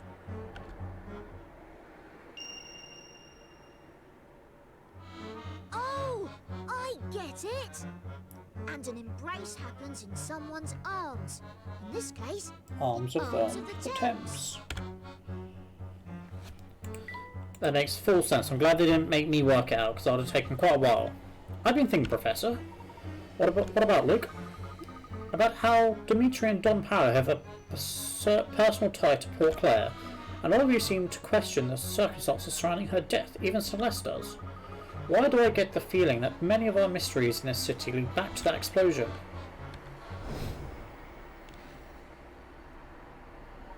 The explosion that killed Claire didn't just destroy the lab in which she worked. By the time I got word of the accident and ran to the site, the whole place was in flames. A block of flats next to the lab had also been destroyed by the blast. The entire area was devastated. Looking upon that scene, I knew that Claire was lost to me forever. And I wasn't the only one who'd lost something that day. Many others were wounded or lost loved ones. To this day, I still remember an orphan child I met wandering the street, wailing for his parents. Sometime after the incident, I was in a state of shocked grief. Then when I came back to my senses, I noticed something curious. Despite the scale of damage, there was no follow-up coverage in the media. Not one word about the incident was printed or broadcasted after the initial reports. I knew the only way I'd get answers about that... I knew the only way I'd get answers about what happened was by running my own investigation. I immediately set work researching Claire's lab and the scientists she had worked with. During my investigation, I learned that powerful political forces had suppressed reports of the blast.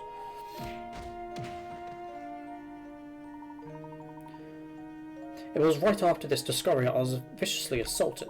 My injuries were so severe that I was in hospital for a month. I was lucky to be alive. When I returned to work, my office had been torn apart. The majority of my information I'd gathered on the case had been stolen. That explosion was no ordinary accident. Someone with serious political clout was involved. This person abused his or her power to keep any facts about the event from ever coming to light. I tried to dig back into the case several times, but it was no use. Every time I tried to make progress, I was met with resistance and threats of violence. Claire is lost to me forever. I know that.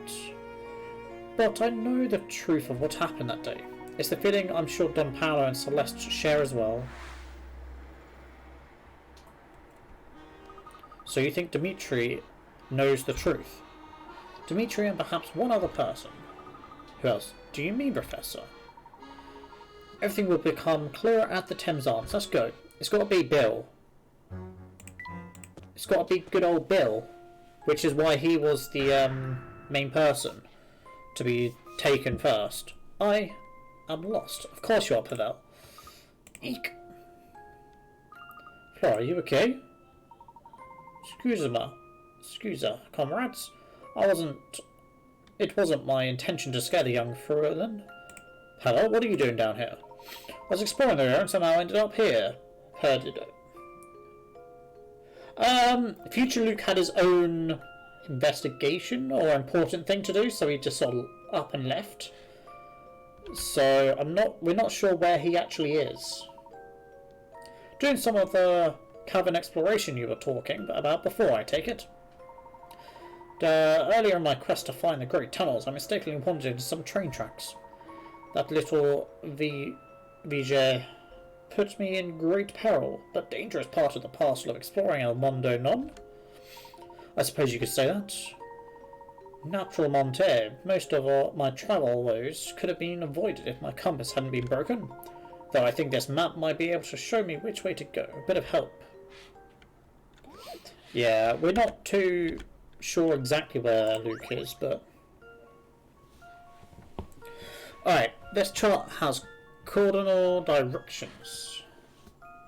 I think it's a mix of both, Nat. Normally when Pavel turns up, he speaks multiple languages, mostly English, but I've seen him do, I think, French, Spanish, and German. So I think it's a bit of a mix, because he doesn't know where he is at any time. He thinks he was at one point trying to go to Rome in this game, and he's in London. Alright, this chart has cardinal directions written on each square. However, the top of the chart is not necessarily north. If you point the correct side of the chart as north, starting from a certain square, moving in the direction of each square indicates allows you to pass over all squares in the chart.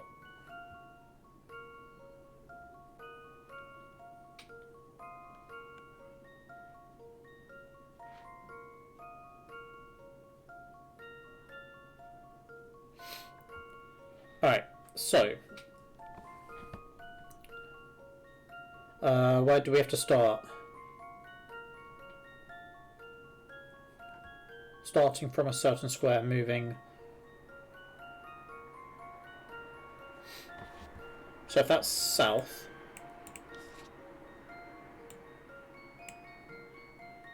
it wouldn't work because that one.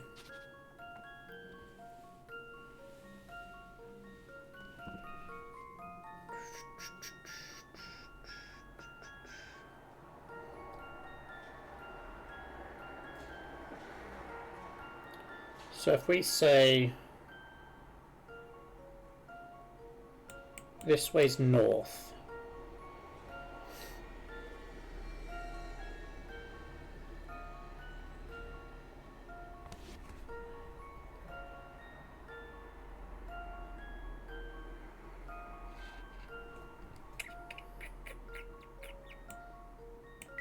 No, I think this way's north, this way's south.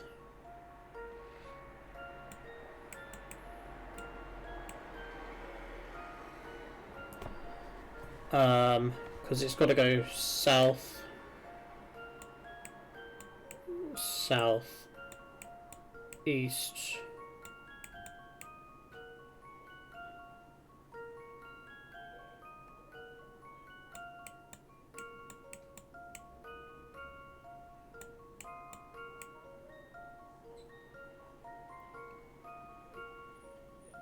So I'm pretty sure it's D. I've got a good feeling about this one. No. I was sure Wait. my logic was sound. Wait, I think I just did a dumb thing here. It's C. It's C. I just pressed D because the N was there. I can't believe I just worked it all out to then press the wrong one.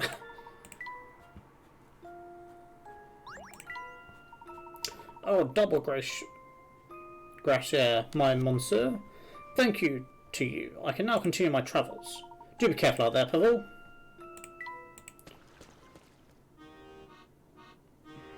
We've made it this far, so I think it's finally safe to say we've given the family the slip. Things got rather chaotic back there. Flora, are you feeling alright? Not too shaken? I'm fine, Professor. I'm just glad I had both of you with me. Professor, the Thames Arms is just up the road from here. Let's go and meet Celeste.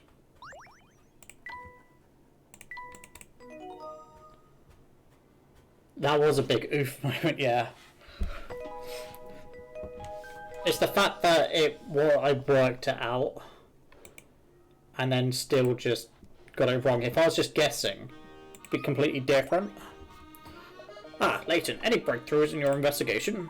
Possibly, Inspector. In fact, I'm very glad to see you. I need you to accompany me to the Thames Arms. The Thames Arms? My investigation of those premises revealed delicious smells, sir. Be quiet for just a minute, will you, Barton? Okay, big question. Go for it, Freya.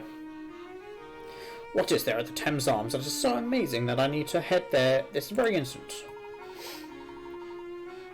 I make no promises, but it's likely that what happens there will lead you to the Prime Minister. Really now? Well, my interest is piqued, but there is the matter of this blasted puzzle. What puzzle? It's in this note I found. I have a feeling it could have some bearing on the case. Do you mind if I look at it, Inspector? Because Future Layton wasn't actually Future Layton. Where is the real Future Layton?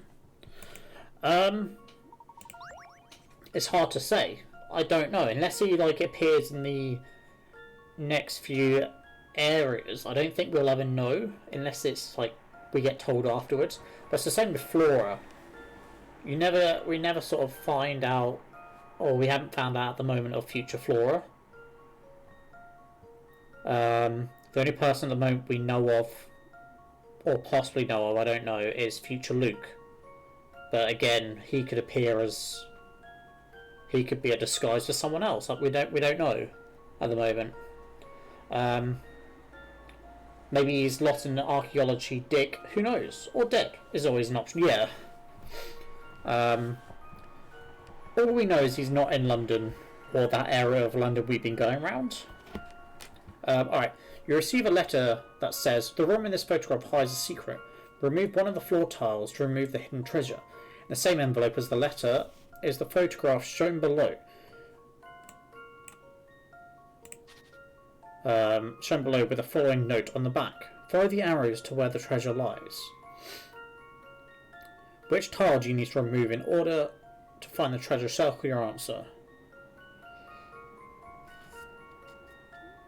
Now, this could be deemed as an arrow. So it could be this one.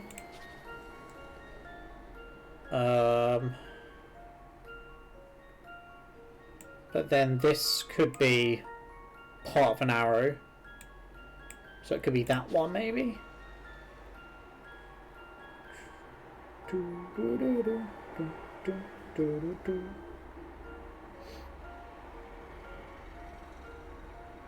My first guess would be this one, because that's a more of a complete arrow than anything. I've got a good feeling about this one. No. Well, if at first Look you for don't the arrow. succeed. Or is the arrow pointing at the actual tile?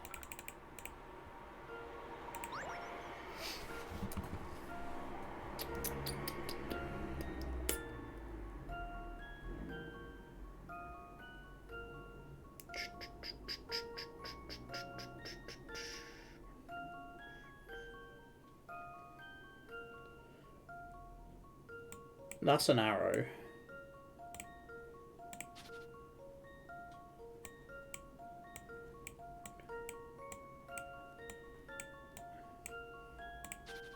That's an arrow. Can we all agree this is an arrow here? So maybe it's this one? Because the monkey's nose is an arrow pointing straight down. Few things satisfy like a puzzle solved. That's right. It was the monkey's nose. I'm sorry, Inspector, but this letter doesn't appear to have any relevance to your case. Oh well, isn't that just wonderful? Another prospective lead fizzles out. I'm at my wit's end, I tell you. Whatever you've got to show me at the Thames Arms, it has to be more useful than that note. I will do the sticker book.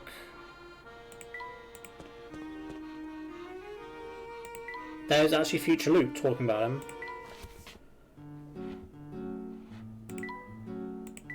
We're going to do some of the mini games now. Because who knows what's going to happen. Alright, so we've got to go pick up all of Max's toys.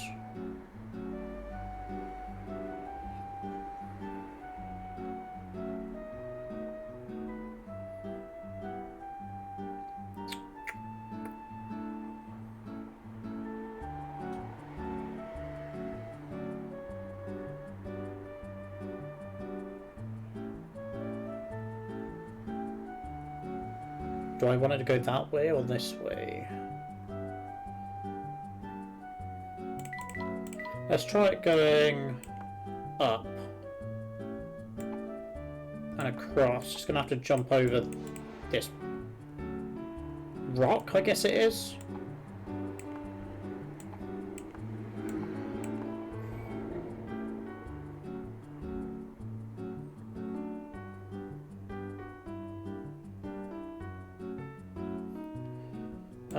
I just want to try something first because I want to see if the thing disappears. Yes, the arrows disappear after you use them. So we could get it to go back that way, and we've got enough for it to go down, up, and back in. I think that works. Go this way, jump over.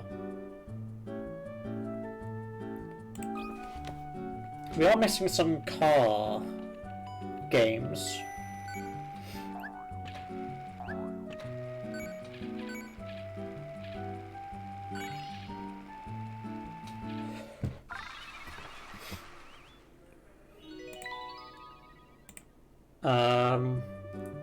So we've still got... That looks like a Layton one. I don't know the outlines of those. Do we have any more parrot stuff to do?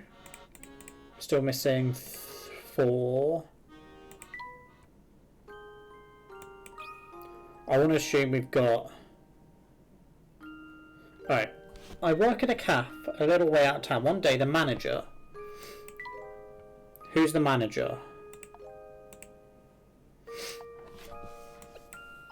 This person. One day Aunt Lil had to go out for a bit and left me in charge. After seeing Aunt Lil off, I noticed that a raincoat had been left behind on the counter. Oh no, I thought, I don't even know if Aunt Lil has gone. I forgot to ask. A little while later, an adventurer arrived. A boy arrived. An old man arrived. We'll go with an adventurer. I'll have a coffee, a tea, some milk.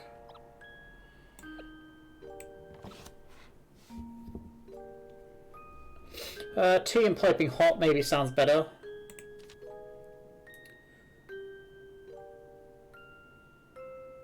The door flew up. Once again I could hear the sound of rain. The pavement as the next person came. Brr.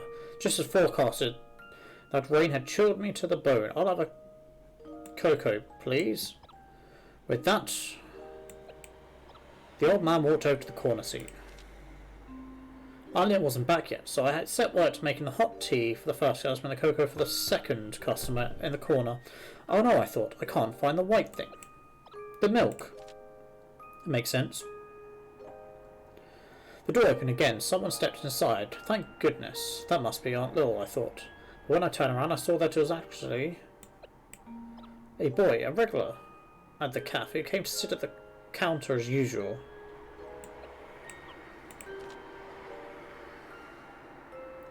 Oof, I'm tired, but look at this. I don't think we've got the white... Oh, the white thing. Look at this mushroom I found. Lucky or what? What was that? Oh, right, my order. I'll have a... See, I now think...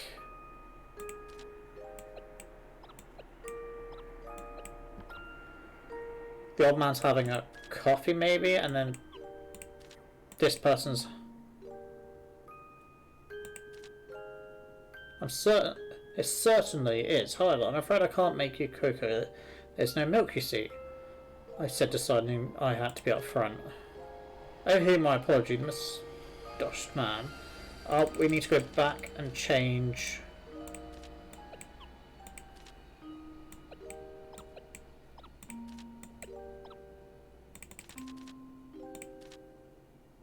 Maybe the drink's the other way round? Oh, but I don't like plain tea. One needs a dash of milk to make it plateable. So the moustache man needs to have tea, yes. The adventurer sitting on the corner piped up, proper English coffee can't be served without milk. And the boy at the counter joined in, glaring from behind the steamed up glasses.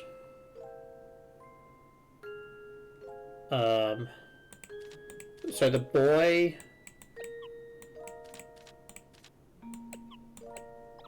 And the adventure needs to be moved around?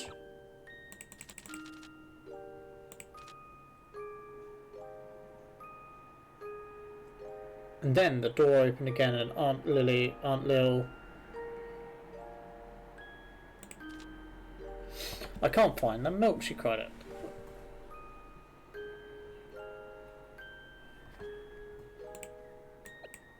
Right, the milk's definitely correct.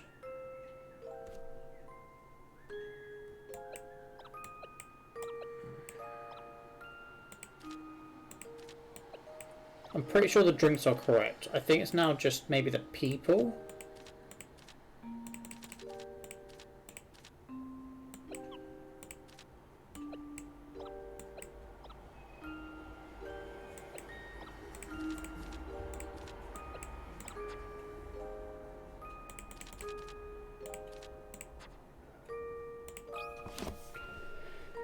Right, I work in a cafe a little way out of town. One day, Auntie Lil had to go out for a bit and left me in charge. On the way, Auntie Lil said to me, I'm counting on you today. I'll be back as soon as I can. After seeing Aunt Lil off, I noticed that a raincoat had been left behind on the counter. Oh no, I thought. I don't even know where Aunt Lil has gone. I forgot to ask. A little while later, an old man arrived, the first customer of the day. What an awful rain I'll have a tea, please. Make it piping hot, said the customer, taking a window seat. I looked outside and saw it had indeed started raining.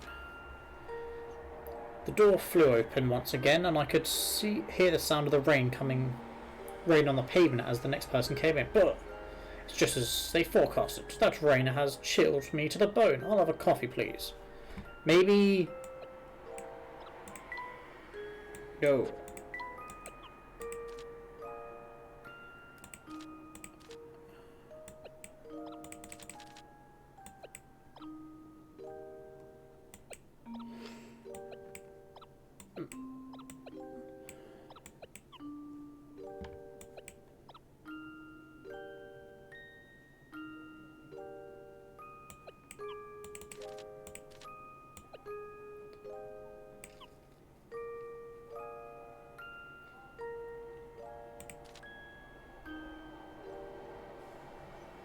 Fred, you can't make you...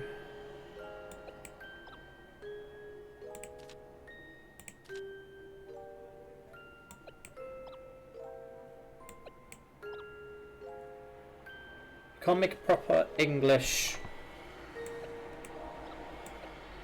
The first one's got to be T.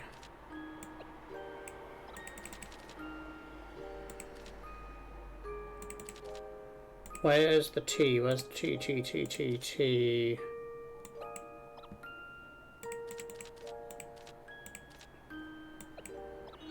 There we go. We had the drinks the wrong way around. Rainy day calf. I work in a calf a little way out of town. One day, Aunt Lil had to go out for a bit and left me in charge. On the way out, Aunt Lil said to me, "I'm counting on you today. I'll be back as soon as I can." After seeing Aunt Lil off, I noticed that a raincoat had been left on the counter. Oh no, I thought. I don't even know where Auntie Lil has gone. I forgot to ask. A little while later, an old man arrived, the first customer of the day. "What awful rain. I'll have a coffee, please. Make it piping hot," said the customer, taking a window seat. I looked outside and saw it had indeed started raining. The door flew open once again. I could hear the sound of rain on the pavement as the next person came in. Brrr. It's just as they forecasted. That rain has chilled me to the bone. I'll have a tea, please. With that, the boy walked over to the corner seat. Aunt Lily wasn't back yet, so I set to work making hot coffee for the first customer and the tea that the customer in the corner had ordered. Oh no, I thought. I can't find the milk. The door opened again and someone stepped inside. Thank goodness, that must be Auntie Lil, I thought. But when I turned around, I saw that it was actually an adventurer, a regular at the cafe, who came to sit at the counter as usual. Oof, I'm tired, but look at this. Mushroom I found. Lucky or what? What was that? Oh right, my order. I'll have a cocoa, please. The adventurer leaned over, placed the mushroom on the counter, and said, "Isn't it a beauty?"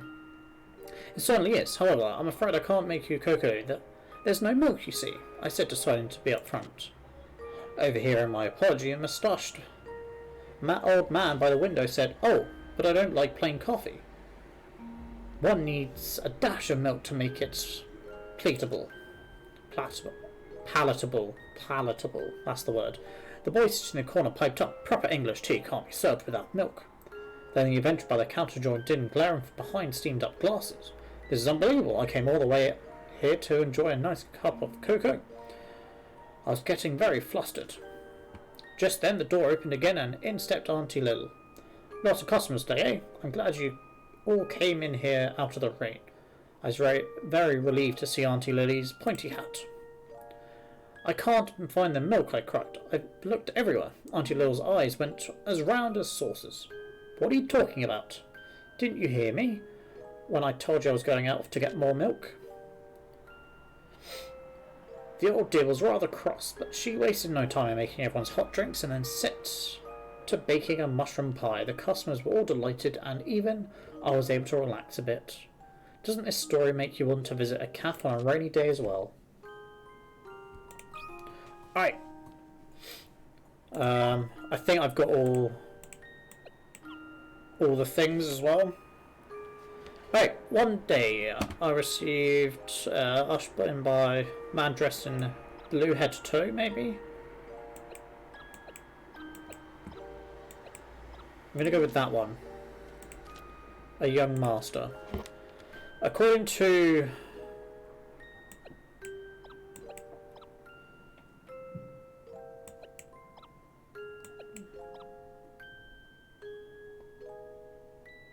according to the Baron.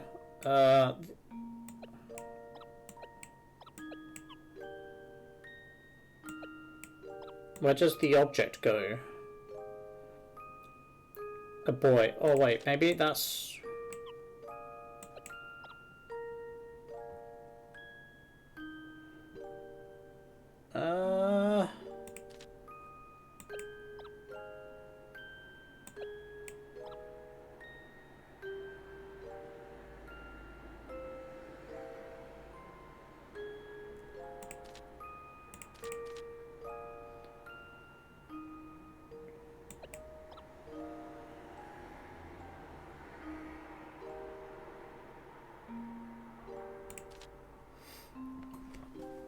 I don't think we've got all the stickers to this.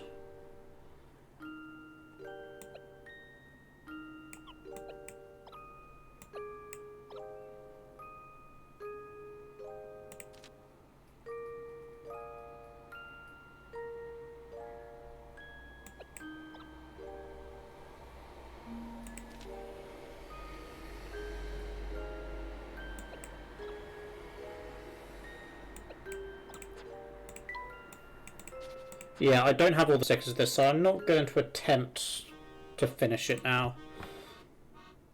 Let's see what future Luke wants now. I'm so glad we're finally able to meet again. Where did you run off to? I was doing a little investigating on my own, shadowing a suspicious woman I'd seen around town. I saw her tailing you, Professor, and decided someone had to find out who she was. Oh, you must be talking about Celeste. And where did you see her last? I lost her for a while, but I just saw her again walking into this restaurant. Seconds later, I saw a friend of ours go in as well. Oh, let me guess, Don Paolo. I begin to wonder whether I even need to explain. You seem to know it all already. Well, we've been hard at work investigating too. Of course, I never expected you to just wait idly for me to return. So now what? All the players in our mystery are here. I think it's time to reconvene with Celeste. Players in our mystery? What does that even mean?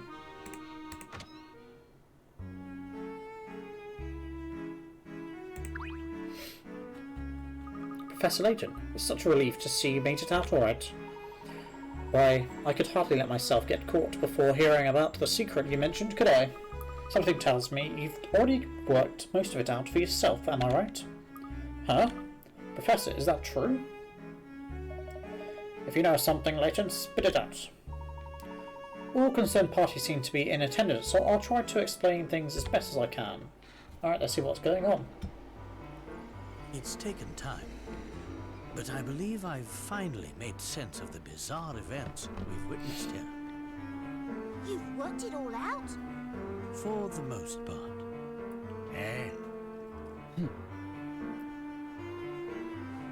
Come on then, out with it! Yes, of course. I have much to say about this city and its secrets. The London we are presently in, this London of the future, is a fake.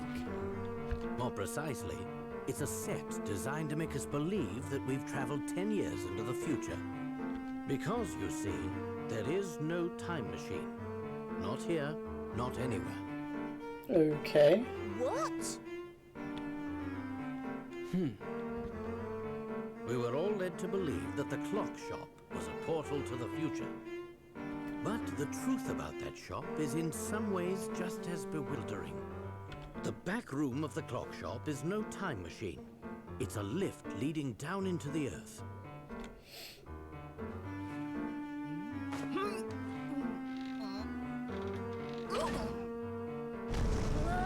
Whoa.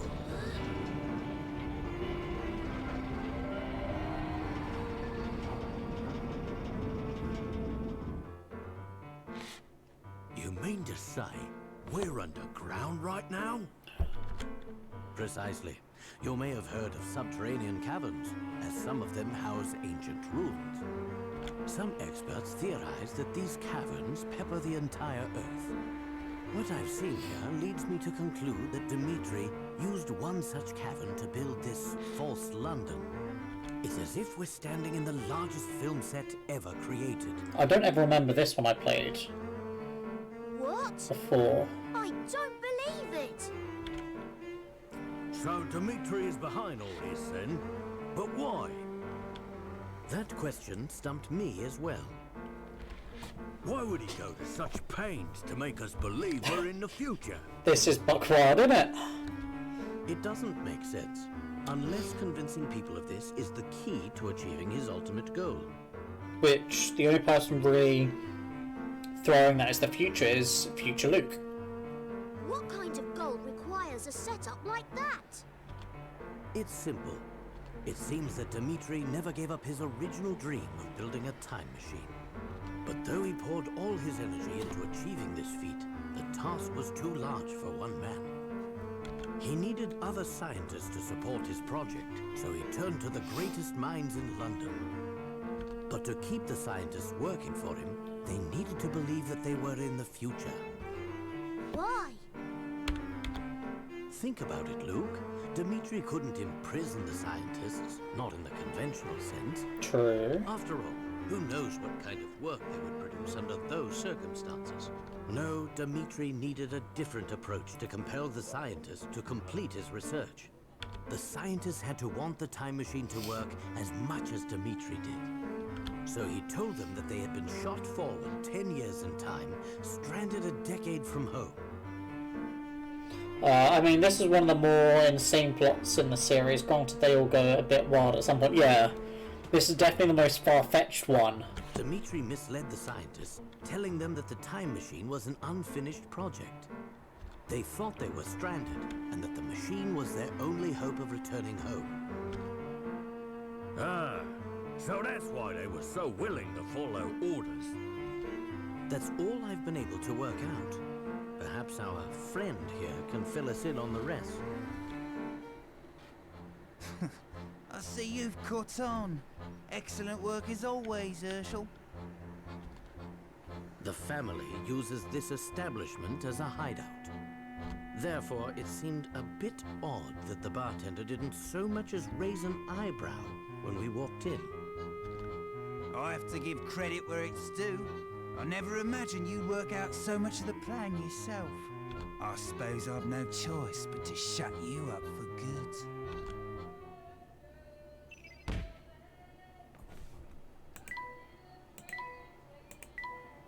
Okay, so we're resolving past ones that were wrong.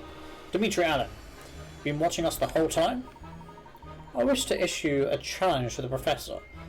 Bumbling lawmen have no part in this conversation. But bumbling? I'll give you bumbling. It'd be wise for you all to stay exactly where you are. This restaurant is rigged with enough explosives to level the place. And they're ticking. Are you out of your mind? We'll all die, even you. Me? Ha! No. I'm going to stroll out of this place, you see. I know exactly how long we've got left, and I know the way out. Oh, and if you're thinking of running away, make sure you don't tread on a bomb. One false step, and boom! No gun.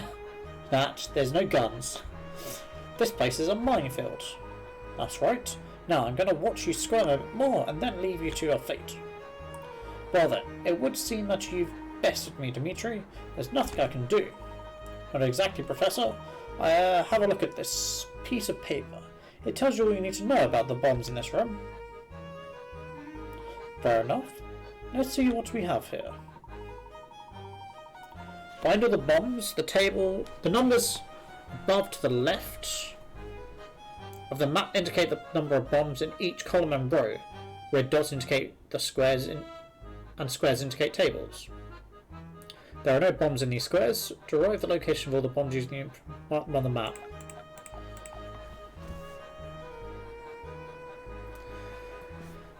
This game would be a lot shorter if Luke had a sword or something. Debatable there. I think it'd just be a lot more violent. Alright, this is gonna have 4 here. 1, 2, 3, 4. So these 2 are done. This one's also done. This one's finished. This one needs 1 more. This one's finished.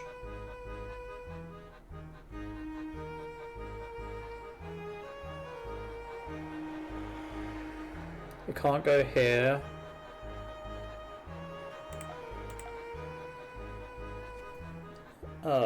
room.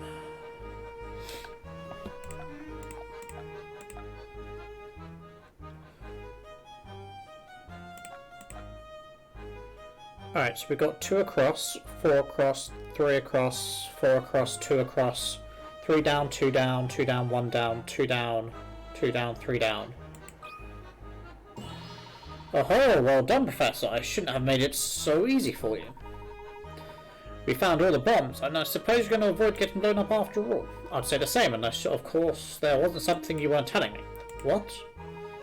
Look, this paper isn't just telling us where the bombs are, it's telling us how much time we've got left. Huh? Oh. 0. Professor, it's all over. The bombs are going to blow. Not so fast, Luke. No?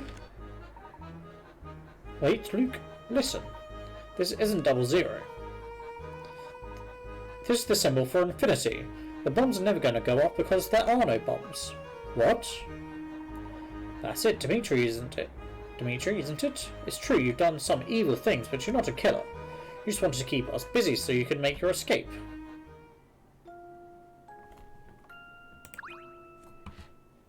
I should have known I wouldn't fool you, Herschel.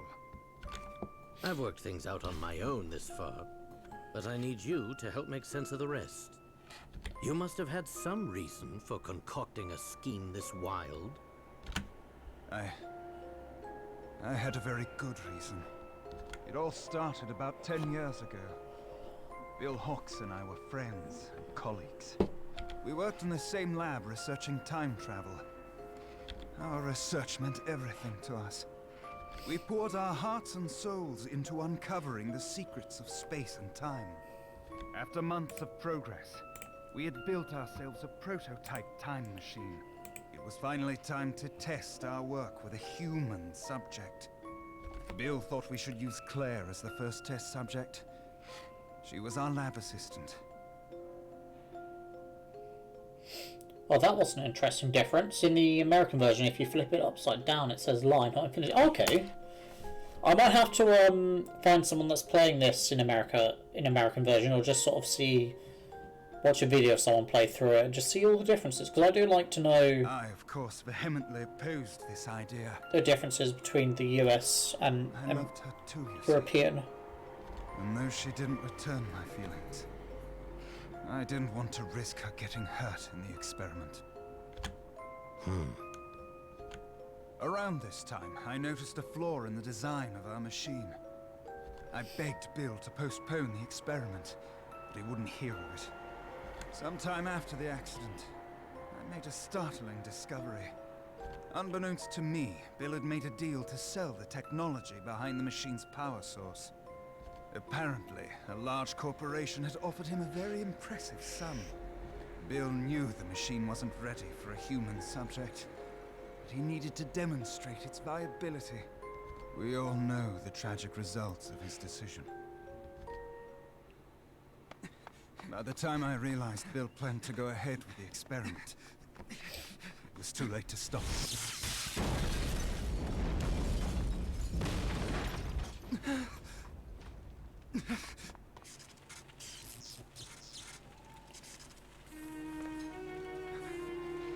So he's not really that evil after all. What have you done?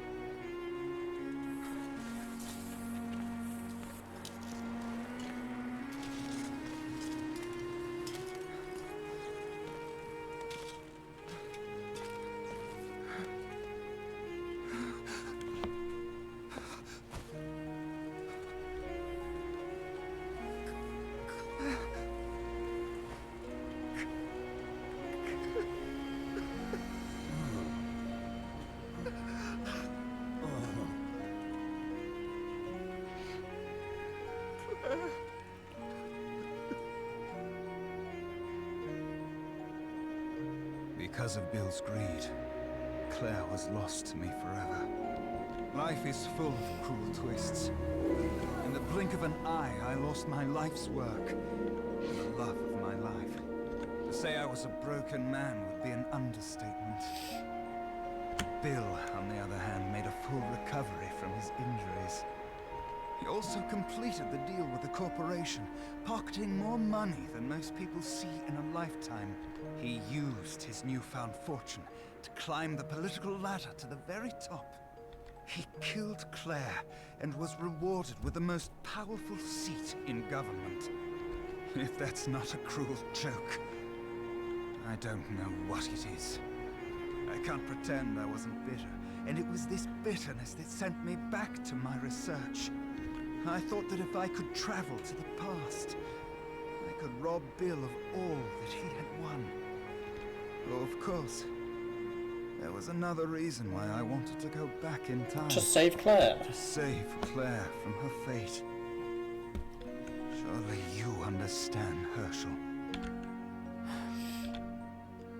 Claire is no longer with us. There's nothing anyone can do to turn back time. Do you really believe that? I don't want to, but I do. I have just one more question for you. Just one more question. What is it? Someone's been using you as a pawn. Are you aware of this? What are you talking about? Future Luke. If there's no Someone future... here masterminded a scheme even more awful than yours, Dimitri. And it is you. And that person is there! I think you're mistaken, Professor. But if there's no future, there's not meant to be a future Luke. No, there's no mistake here. And there's no hiding it anymore, Luke. Or should I call you Clive? It took some time to put together the pieces of your plan. But when I finally understood it all, the sheer evil of it sent a chill down my spine. Would you like to tell us? What is he talking about, Clive? You kept your true intentions hidden from everyone, Clive. Even your partner, Dimitri. What are you saying, Herschel? Clive was aiming for revenge on a massive scale. And you were nothing more than a pawn, Dimitri. Tremendous work, Professor. You found me out. Stop speaking in riddles, Layton. What's this all about? How you doing, Ask Elias786? Thank you for the follow, by the way, because you followed me when I wasn't even streaming. Hope you're doing well. You're tuning in for the conclusion, I think, of the game. Lab that exploded 10 years ago. You were just a child then. That blast demolished half of the building you lived in. Reports indicate that 10 people were killed in the explosion, 2 of whom were your parents. It must have been a terrible shock. In the span of a few seconds, you lost your family and your home. Yes, I followed you because I saw your Layton emotes elsewhere and needed to hunt down the source. Ah! Well, I'm the one with the Layton emotes. I hope you like them. I'm guessing if you've tracked them down to me, then you obviously do. Wait, who the hell? I'm going to say hell. Who the hell is Clive? Clive is the... do you remember the backstory? I'm not sure if how much you were paying attention for it, but there was a backstory of when the explosion happened, and Layton found an orphan boy in the street. I'm guessing Clive is that orphan boy where his parents were killed in the flats next to him. So... When the initial shock wore off, it was replaced with anger. Yeah, Clive was just a victim of the explosion for you. Oh, and I played all these games, so don't worry, nothing spoiled for me. Okay, fair enough. You became obsessed with exacting revenge on those who had wronged you. Because I played the first 4 on DS when they originally came out, and I'm just replaying them now, one by one. And I could only remember the first game and parts of the second, so this one and the 4th one are going to be completely blind. I can't remember anything. And then I've still got the rest I've managed to get as well to play. You were lucky enough to be adopted by a kindly woman in her golden years, Constance Dove. Miss Dove's extreme kindness was matched in scale only by the enormous fortune she possessed. You two lived quite happily as a family for a time. Sadly, it wasn't to last. Miss Dove departed from this world 5 short years later, leaving her fortune to you. Before long, you graduated from secondary school and took a part-time job at a prominent newspaper. Considering your sizable inheritance, I don't think you took the job for pocket money. You saw the emotes through Welcome to the MC Crib, I'm guessing? On our stream, so now I'm here. Oh, nice! I know she's streaming at the moment. I'm pretty sure it's the same game as well. Yes. Because I think she streams Layton a lot more than I do, because I only do it once a week. For something. Using the newspaper's resources, you finally hunted down the men responsible for your misery. You knew that both Bill Hawks and Dimitri Allen were responsible for the explosion. Armed with this information, you concocted a plan to avenge your parents. First, you befriended Dimitri and convinced him to resume his research on the time machine. Then, you used your inheritance to set up this elaborate facsimile of London. With your stage in place, you used your contacts in the press to find the best scientists in the country. After all, you would need quite a bit of help to complete this time machine. You then proceeded to lure these brilliant men into your trap. One by one. However, unbeknownst to Dimitri, most of your staff were not working on the time machine. What? Clive had secretly reassigned many of the scientists to a different project. What project? You might think of it as his pet project. We don't have all day, Layton. What was the second project? And I don't have all night. A weapon designed to cause destruction on an unimaginable scale. A weapon? Is this true, Clive? This game story is insane. Yeah, this is the most insane one that I can remember, and I think Friday, who's in chat, has also said it's probably the most insane one they've done.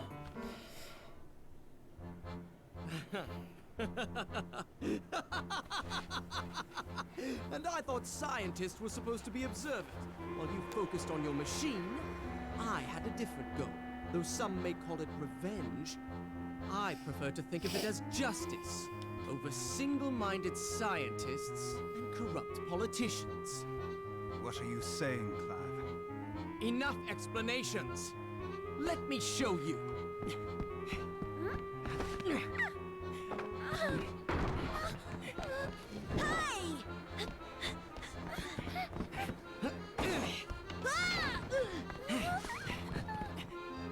Why does everyone kidnap Flora?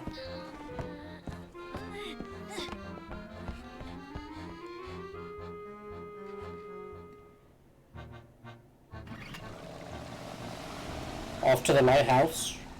Because the lighthouse is so suspicious. It's your favourite game out of the whole franchise? Mine would have to be, at the moment, based on the games I've played, including this one. My favourite's Diabolical Box, Pandora's Box, depending on the region you go by. But obviously I've not played any of the 3DS ones, so I'm only going from what I've played so far. Professor, what are we going to do? Here's Flora and... Layton, look over there. Where? Oh.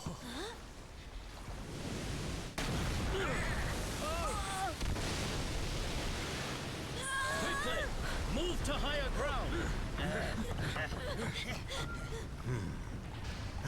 I'm not sure if Flora does want to be kidnapped. I think she's just the easy target. So you played all the UK ones? Nice, yeah, I'm in the UK as well, so all mine will be pure European version. What the hell is this machine?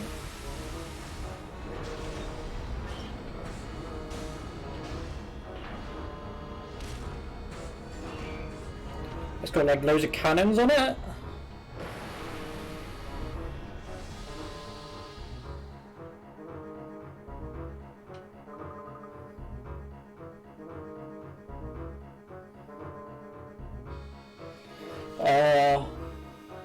Someone explained that Flora's a pacifist, but that doesn't really justify the fact that she could have done something. Yeah. She could have struggled a bit, at least. Professor, what is that thing? It seems Clive's been working on some sort of mobile fortress. Flora's trapped up there. We've got to save her.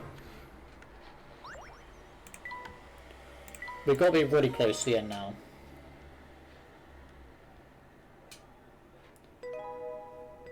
I would argue Luke is more vulnerable than her. He could have chose like Luke or Flora, but obviously Flora being Flora, you had to go for her. Infiltrate the fortress. Okay, so this is the weapon that Clive was building. Did you know about this before? No, I suspect someone's developing weapons behind Dimitri's back, but I never imagined that the product of all the research would be this atrocity. In any case, it's dangerous here. You need to leave at the double. But what about you? I'm going to get Flora. Are you mad? Look at the thing. You'll be killed. That maniac Clive has been building a war machine under London all this time. It's madness.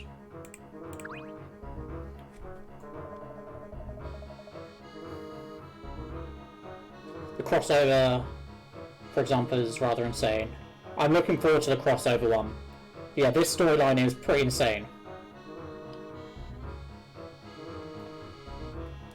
Yeah, good Layton fans are definitely blind to the flaws in all the plots. Isn't this usually when you like to show off? You're planning to rescue Flora, aren't you, Layton? Of course, but how can I gain access to the fortress's interior? We could try scaling one of its legs. Foolish boy, you'd be squashed, flatter than a pancake. Hey, Layton, how would you like to use your own car to get to the fortress? You mean the one at the hospital? But that was just a model to make us believe we were in the future. Ha! But I stole the blueprints for it and made my own improved Layton mobile, fully kitted out. I was saving it for a special occasion, but too bad. I can always make another one. I mean, one plot hole that definitely avoided, but also is apparent, was what was Clive going to do as he talked to the animal. Are you using DS Capture Card? I am not. I'm using an emulator. The car is waiting for you on the hill over there. Get a move on. Many thanks, Paul. Don't get all sappy on me, Layton. I'm only doing this for Flora.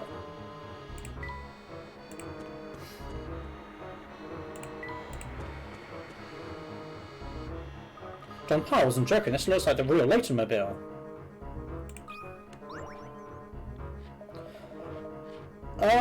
There is one thing I need to confess, Layton. What is it, Paul? The truth is, the car's almost ready, but I don't know which screw to use on this last joint here. But the whole car could fall apart. What are we going to do now? No need to get so shrill, brat. We can work it out. One of these screws is sure to do the trick. I do want a DS Capture Card though, but they're so expensive. I think a lot of the places that do them are out of stock at the moment. So, it's tough. So it's swiveling round. Only one of these 6 screws, A to F, will fit properly into the threaded hole. The width of one of the holes matches the thickness of all the screws. So don't worry about that. Your only tool is a flathead screwdriver. Now hurry, you don't have much time. Now flathead, that means that one's out and that one possibly is out. I can't see whether it's going across though. That makes no sense, that makes no sense. So it's either one of A or D.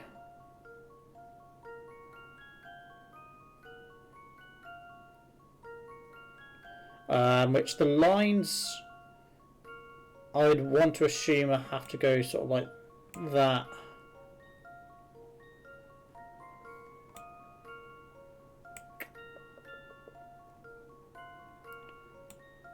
I'd want to go D. Do I have to circle the letter? I've got a good feeling about this one. Yeah.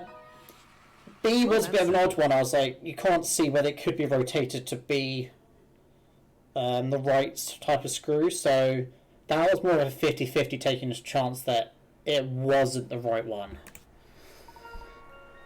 But yeah, the others were a bit more obvious. This is the one, I'm sure of it. I've got to hand it to you this time, Layton.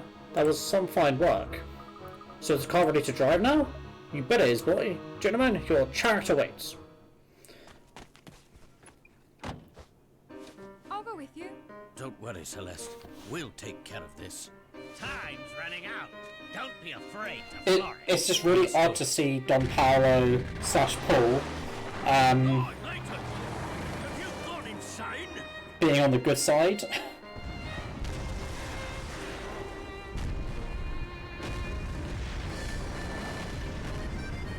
Also, I don't get why they made this giant war machine, but destroying their own town.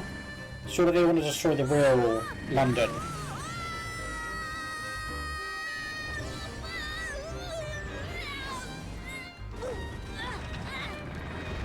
That was a decent jump. I'd give him that.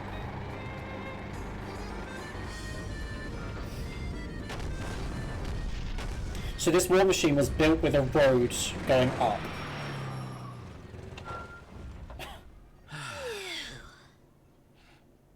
Strange. Our first priority is finding where Clive has taken Flora. Aye, aye, Professor. But this place is huge. They could be anywhere. First things first, let's find a way in. You mean this door right here? This door is locked with a puzzle. I wouldn't expect anything less from Clive. It's clear that we're not getting inside without doing some thinking. Swap to unlock. This door below is sealed shut with a mysterious lock that uses 6 dials which can be swapped and rotated. To open the door, rearrange the dials so that gems of the same colour border both horizontally and vertically. Touch this and slide the centre of the dials and move them. Yep. We need a blue and a red one.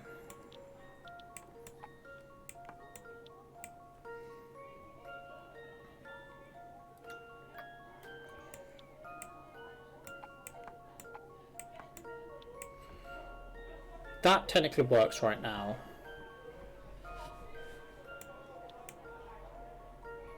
Red to red, blue to blue, green to green, yellow to yellow, green to green, yellow, yellow, yellow, yellow, red, red, red, red, blue, blue.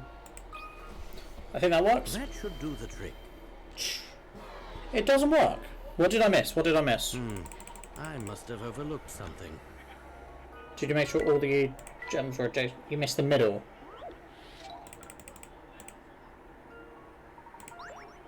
Yellow, yellow.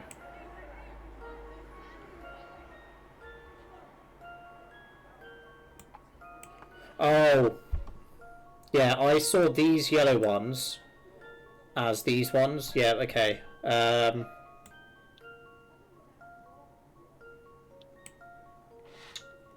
makes it a bit harder, doesn't it? So if we make that one there.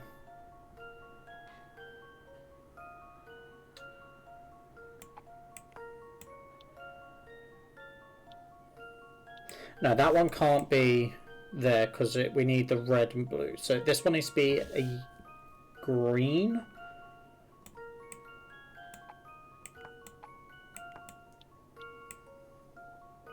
Alright, so that works.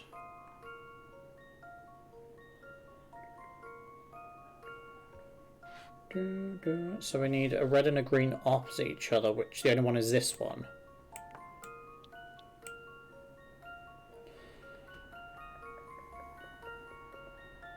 So A can't be in the center.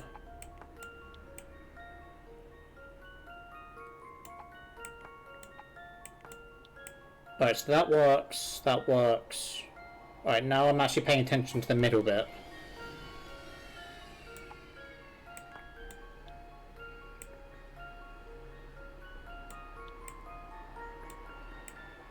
B can't be there.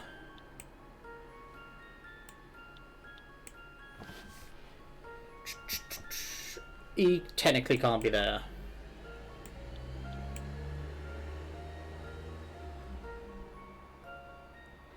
This works? Let's see if I've got this right. As long as I haven't missed anything. It's so easy to overlook something within a puzzle. Excellent. With this puzzle solved, we're free to go in. Great, then let's head in.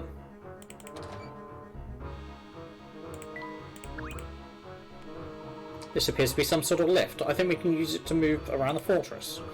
But there's no buttons. I don't see the slightest clue how to operate it. Oi, you two, get away from that transport pod. Oh no, we've been spotted. We've come here for the girl Clive kidnapped. Tell us where Flora is at once. Flora, eh? You must mean that pretty thing the boss dragged down here. The boss? So you've been working for Clive all along? Of course we have. Dimitri was just a puppet. Clive's been our gaffer from day one. Ah, it all makes sense now.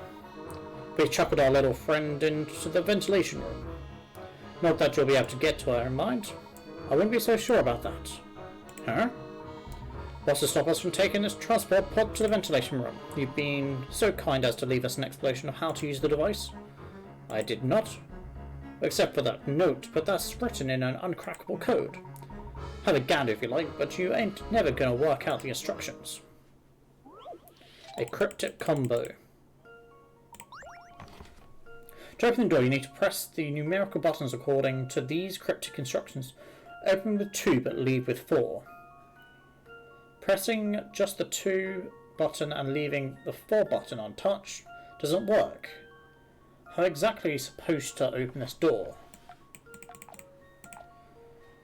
Starting with 2. But leave with 4.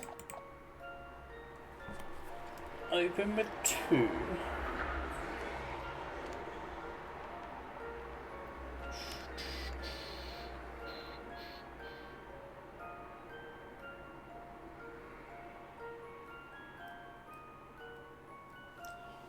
Okay, this is a weird one. Open with 2 but leave 4.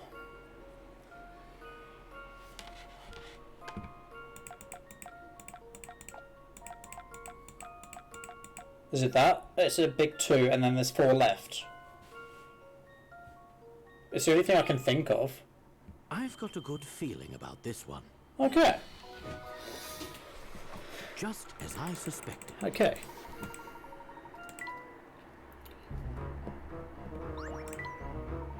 There. The door should open any moment now. What? Hey, stop! You ain't allowed to go in there. And how are you going to stop us? We're just a talking head. Come on, Professor, let's find Flora. Let's see. The ventilation room appears to be located on the 12th floor. Just you dare step inside there. If you do, I'll make sure you regret it. How exactly? You'll find it hard to make us regret anything from behind that glass, see you? This seems to be the map of the entire contraption. Oh look, there's a ventilation room. It seems this pod will take us there at the touch of a button. Let's be off. Ventilation.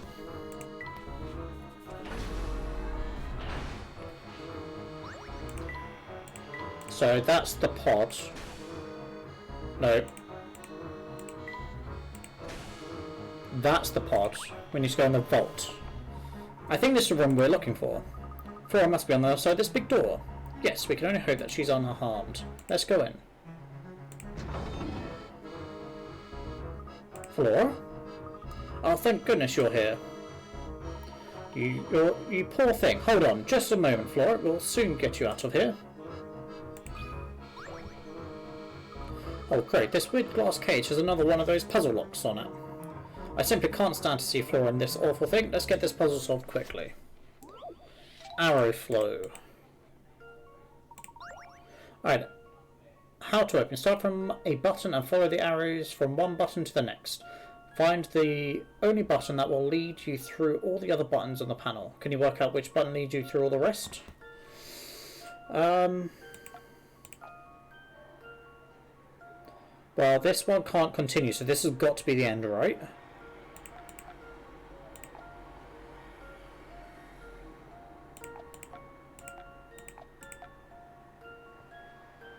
You think you've already found it?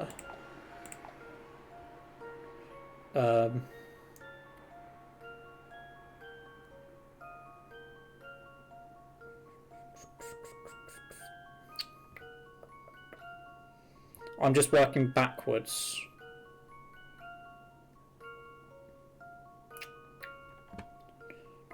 I'm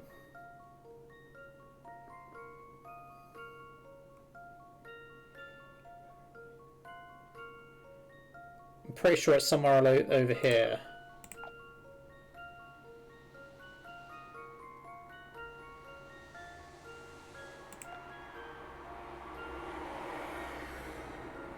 This one? Would you have said this one? That should do the trick. Well, if you were going to say that one, you'd have been right. Just as I suspected. That's the one. So I quickly found the one that couldn't continue anything, so it had to be the end. Alright, Flora, I'm opening the cell. I'm so glad to see you. No need to worry. You're safe now, dear. But you can't stay here. Lead the way.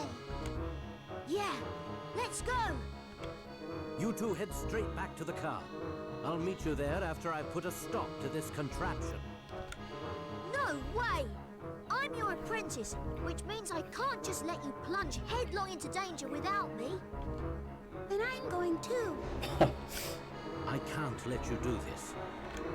And I can't let you do it alone.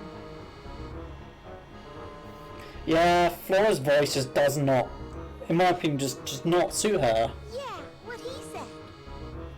It's just too high of a pitch, I think. And yeah, Luke's like 13. Come on, I chill. see I can't change your mind.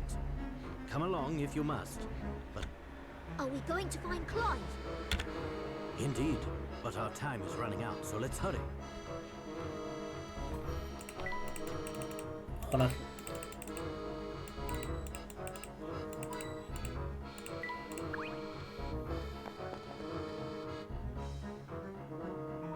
Shh, someone's coming. Hide yourselves as best you can.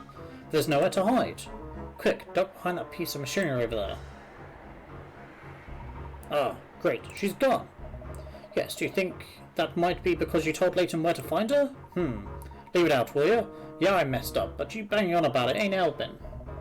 Huh, well, I have to go over to the surveillance room and tell Clive that we've lost the girl.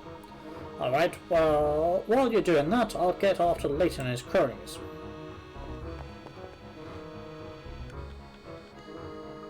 Did you hear that, Professor? Clive's in the surveillance room. So you're going to go and talk to him? Flora, the man's just abducted you. We're not just going to have a pleasant chat. You're right, that was quite ill-mannered of him. Let's just focus on getting to the surveillance room for now. Alright. Still, it was an awful thing he did, wasn't it, Professor? Professor?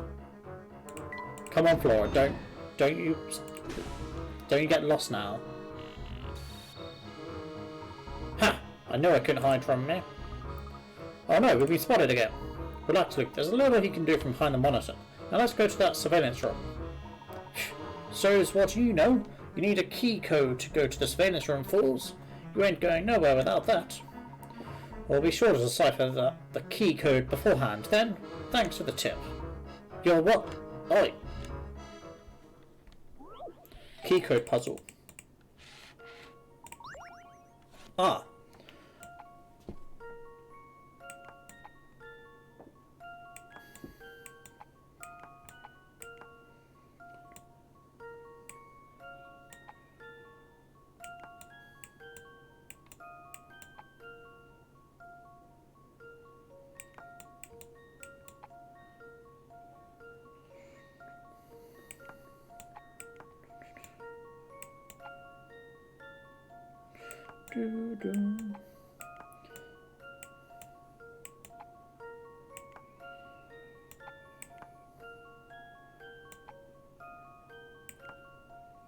I need a 0. What could this one be?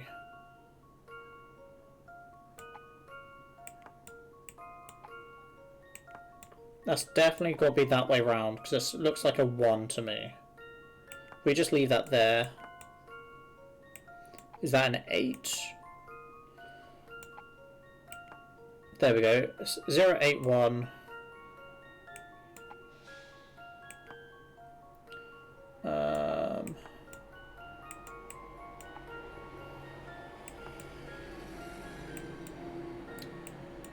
now move it. That goes there.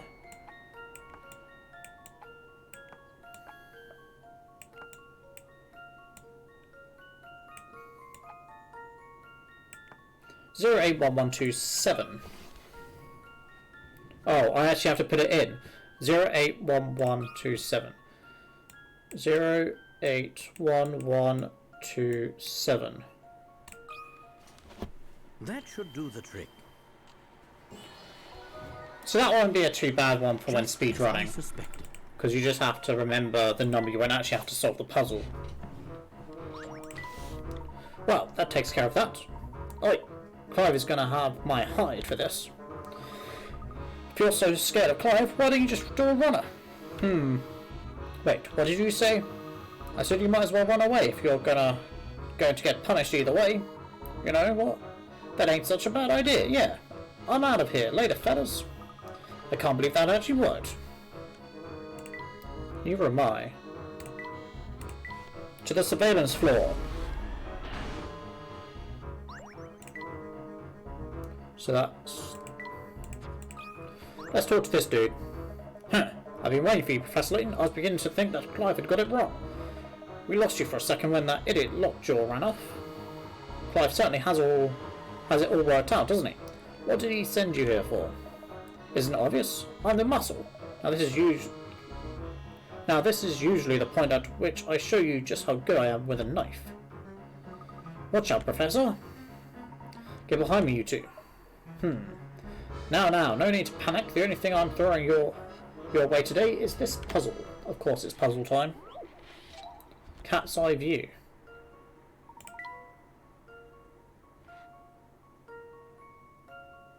Alright. Place cat's eye stones into the round slots below. The only rule is that no 4 stones can form a square. The only rule is that no 4 stones can form a square or rectangle, either horizontally or vertically. Trust the icon in the top left corner to view examples of how to arrange the stones.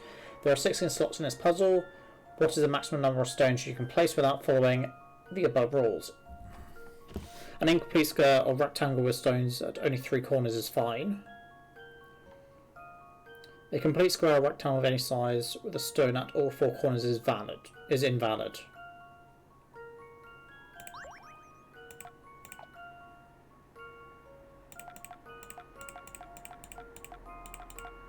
Can I not just put them all in?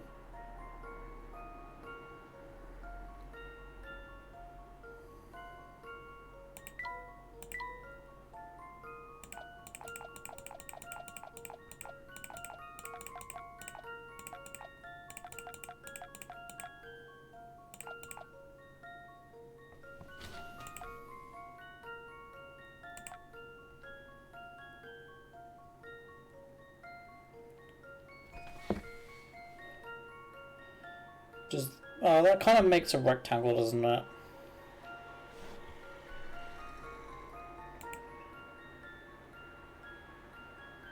What is the maximum number of stones you can place while following the above rules?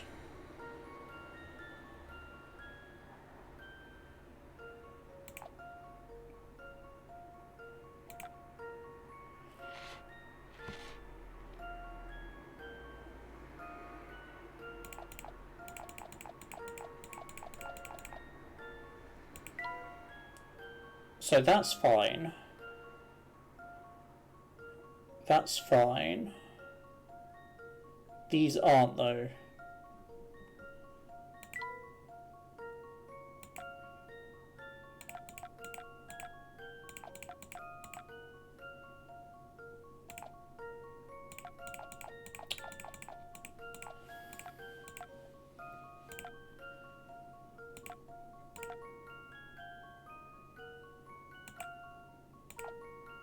I think that's alright, because there's no square made.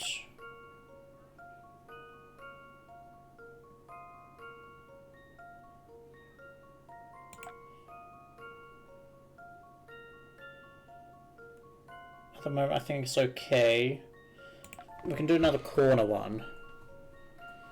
There's no square yet. If I put one here, it would make this rectangle. I can't put one here. If I put one here, that becomes a rectangle. That's a square rectangle thing.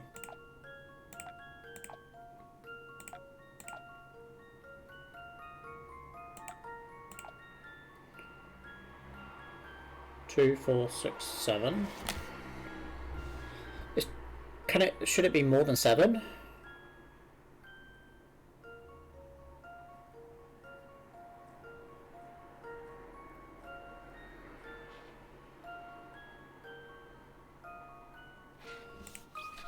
Let's have a wild guess that it's 7. That should do the trick. I was sure my logic was sound. It should go without saying, but the answer is fewer than 16. Thanks, I guess, for the obvious.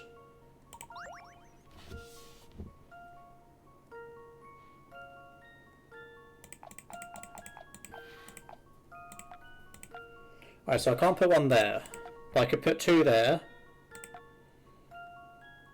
There's no square at the moment, or rectangle.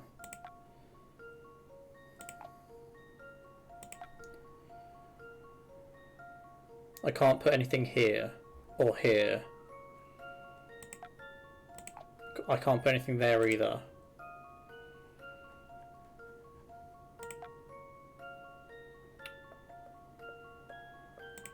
Can't put anything here.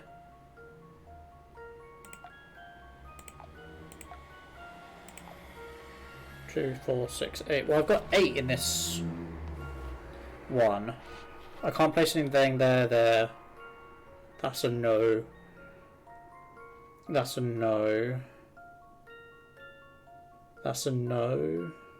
That's a no. That would be a no, that would be a no. So maybe 8. That should do the trick. There must be a pattern I'm missing. You don't succeed. There must be something I'm missing.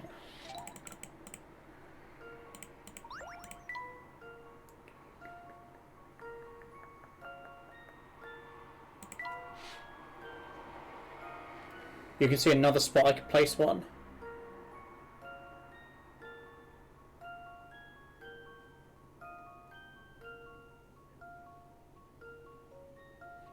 Well, if I place it there, that's broken. So try 9 regardless. It's a number divisible by 3. We'll try 9. Let's see if I've got this right. Because there's no fewer. And Friday's right.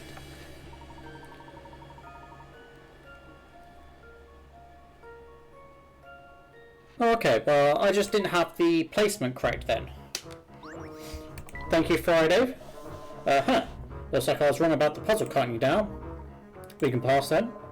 Yes. Only because Clive instructed me not to touch a single hair on any of your pretty heads. Otherwise I'd be showing you the pointy end of my knife collection, if you know what I mean. Everyone stay away from him, he could be lying. Don't worry, boy, orders are orders, besides, no one can stop Clive. Now get moving, the boss hates being made to wait. Just wait, is Clive planning with this machine of his?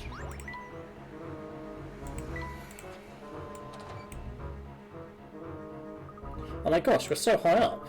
We're so wrong there, Flora. This machine is enormous. Just what could Clive be planning?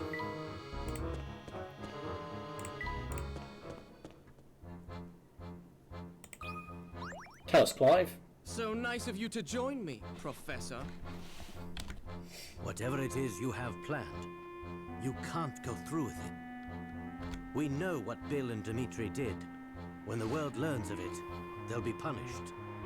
You said you wanted justice. And isn't that justice enough? That's a nice sentiment. But without large-scale havoc, those fools in government will never change their ways. Listen to yourself, Clive. You... Who are you to argue with me? As a reporter, I've witnessed countless tragedies firsthand.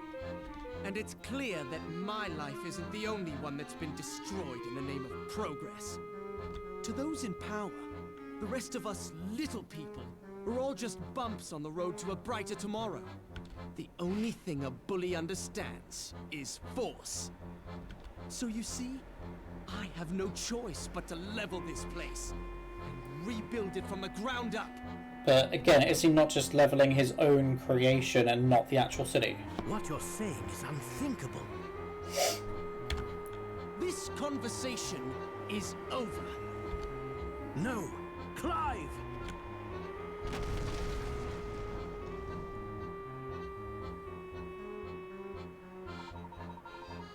How do you intend to get out of this one, Professor? Do tell. The final tile. The floor below is made up of 24 tiles. It's specially designed so that the tiles will fall away in a path one by one until they're all gone.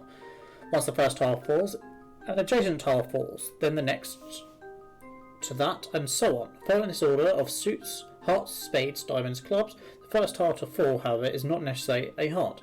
Can you find the tile that will fall last? You can stop this floor from disappearing. Touch the last tile and then press submit.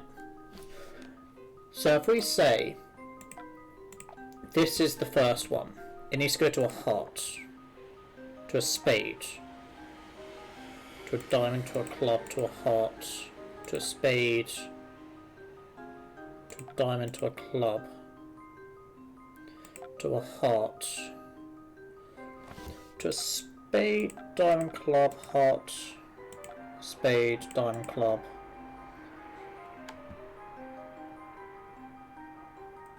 heart, spade, diamond, club, heart, spade.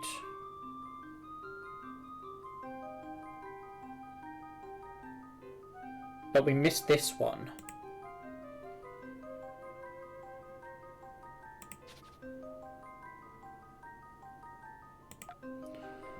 Diamond, club, heart,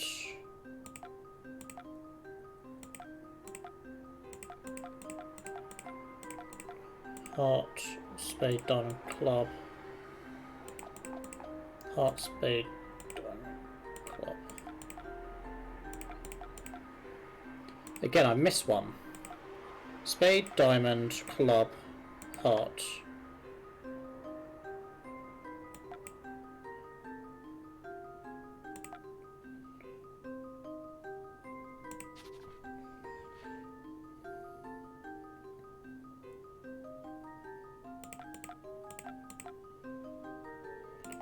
Club, heart, spade, diamond, club, heart, spade, diamond, club, heart, spade, diamond, club, heart, spade, diamond, club, heart, spade. So this one would be the last one to fall. That should do the trick. Just as I suspected.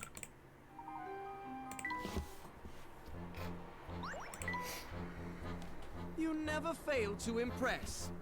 Sadly, I must leave you now, as the main event is about to start. What do you mean?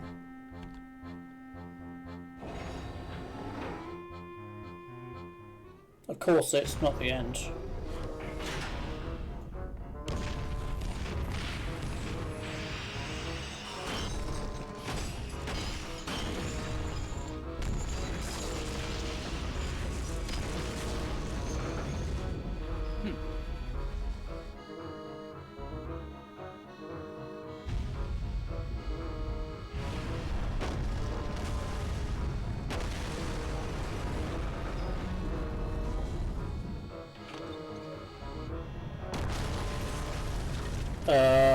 Has he gone insane? He must have just killed hundreds of people just coming out of the ground.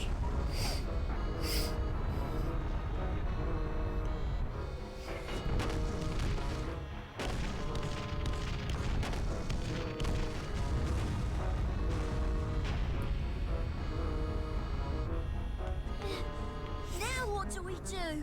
This is utter madness. Please, make yourselves comfortable. Sit back and relax. After all, you won't be leaving anytime soon. Take a good look at London. because this will be your last chance.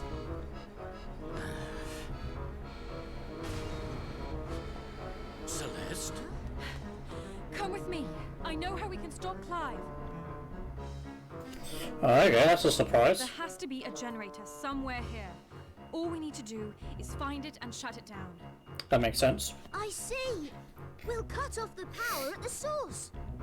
But wait, this place is huge. We don't have time to scour it all. What are we going to do? It's at the center. Look around you. The monitors in this control room are linked to cameras throughout the fortress. Perhaps they can offer us some clue as to the generator's location. Of course. Look at all these monitors. We should be able to see all parts of the fortress from here, so we'll be able to find the location of the generator's room. That's right, Luke. Now let's get searching. Connect the bots. This is the map of the floor where the generator room is located. The locations of 2 cameras equipped security bots are identified by the red and green arrows. To prevent the Professor Layton from finding it, Clive has ensured that the patrol routes followed by the security bots do not pass the generator's room. These bots will always turn at the rounded yellow corners. Touch the room that the bots do not pass. Alright, so the red one goes like this.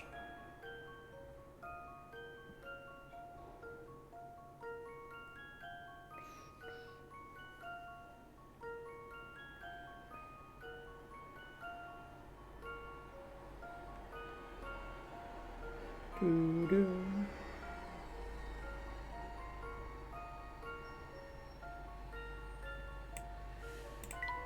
Green one.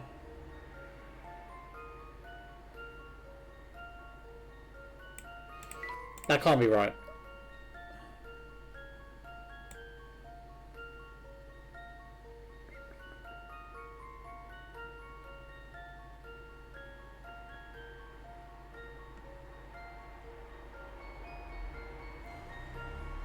I'm assuming it has to be like a proper curved one.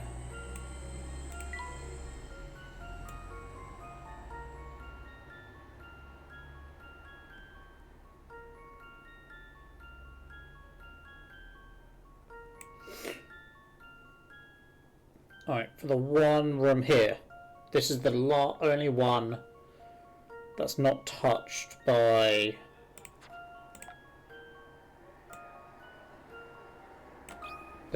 the cameras. No puzzle can stop Layton's apprentice.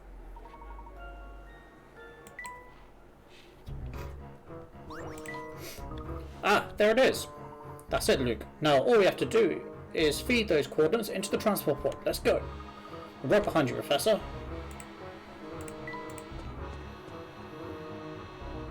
Celeste, there's something I've been meaning to ask you. Oh, what's that? How in the world did you manage to get into the fortress? The Professor and I had to do some pretty fancy manoeuvring to get here. What's more, the fortress is moving now. How did you catch up with us? Didn't you know, Luke? I'm a witch. I just hopped on my broom and flew up to the deck. Now you're just pulling my leg. Come on, I'm curious. Alright, if you're that interested, I suppose I can let you in on my secret. Just go through that door on the deck outside. It's going to be Don Paolo, isn't it? Oh my, that's Don Paolo's fly machine. That's right, I begged him to fly me up here, so he loaded me in and sent me up. He controlled the machine from the ground. I didn't have to do anything. Amazing, isn't it? You can say that again. Funny, you don't seem surprised, Professor. Well, I already knew Paul had his machine with him. It's what he used to escape from the research facility that we infiltrated, isn't it, Celeste? Nothing gets past you, does it, Professor? So now that we have Don Paolo's flight machine, we can come and go from here as we please? That's right, Luke. Why are you thinking of abandoning our mission? Never. I just thought it might be a good idea to drop Flora off somewhere safe before heading on. No way, I'm staying here. I can't say I blame you, Flora. You've got to stick close to the people that you care about. Yes, but it's good to know that we can return underground to continue exploring. Should we wish to, I mean. Alright, everyone. We really shouldn't Dawdle, out here. We need to head up to the generator room. Oh yes, I'd nearly forgotten. Let's go, everyone. That's basically saying if you missed any puzzles, you can go back, I think.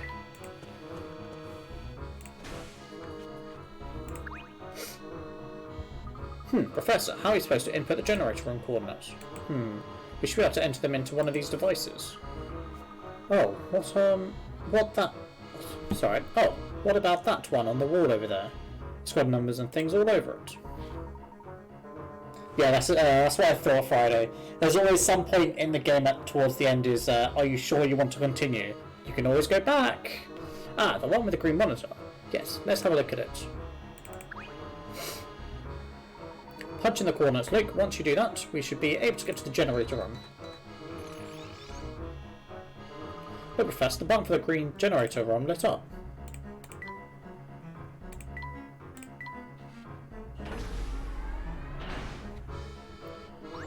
You've arrived at the generator room. So this is the heart of the fortress. There's a control panel for the generator, but it's locked away.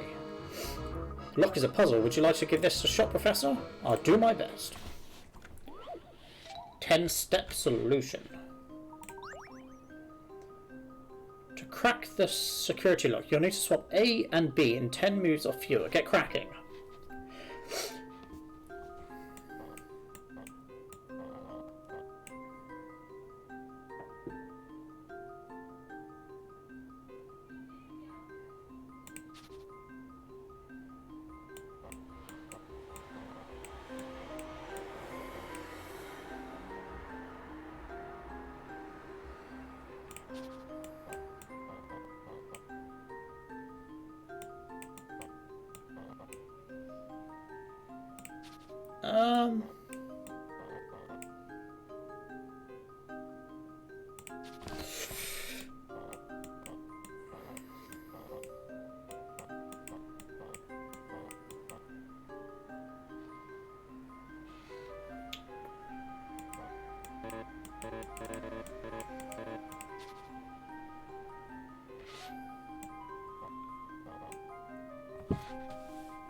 Okay, this is actually going to be challenging, I think.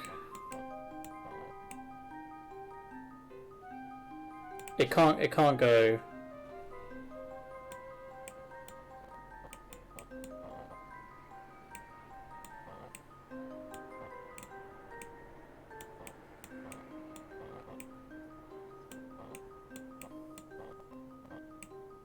That should do the trick.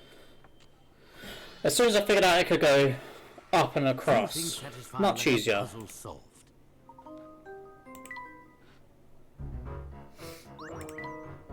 I think I've done it. Stand back, everyone.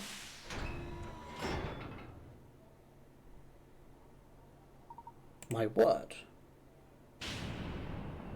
It's Bill. Is that the Prime Minister?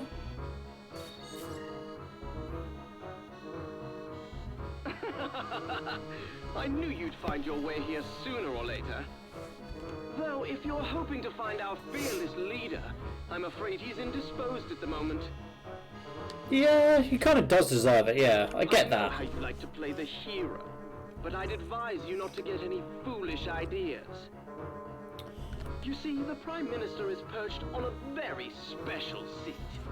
A self-destruct seat, I bet. And should you try to move him from that pod, this whole fortress will detonate. Of course! Clive, you're crazy. Also, you should know that there's enough charge in here to level most of London. Look, as much as Clive deserved to be punished, I don't think half of London needs to. London's getting leveled either way. No, I do hate to run, but I have work to do. There's got to be something to disarm it. Look at this device. It seems to be monitored by the Prime Minister's heartbeat. It will detonate the charge if the sound of his heartbeat disappears. Perhaps we can sever the connection somehow. I wouldn't do that, Professor. See how there are two sets of wires in the circuit. I don't think we'll be able to cut both sets before the device reacts. Amazing, Celeste. You obviously possess a better understanding of mechanics than I do. Your sister would be very proud. Hey, I've just had an idea. What if we use this?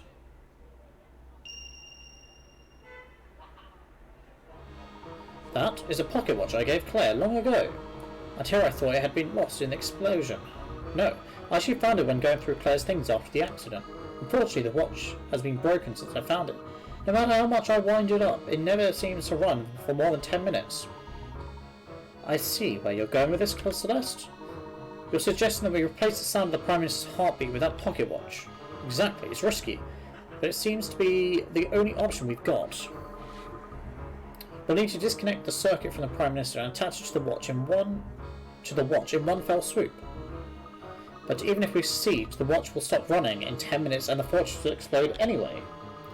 We could end up putting the people of London in real danger. Luke, if we take no action, London will face a greater danger than any explosion. This is our only chance to stop Clive. The chances of success are slim, but we must try. A real heart swapper. Oh, of course.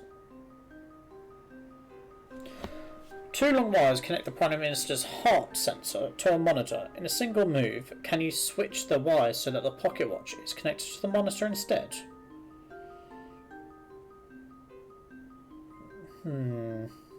Swap 2 blocks around to connect the wires from the monitor at the top of the screen to the pocket watch in the bottom right below.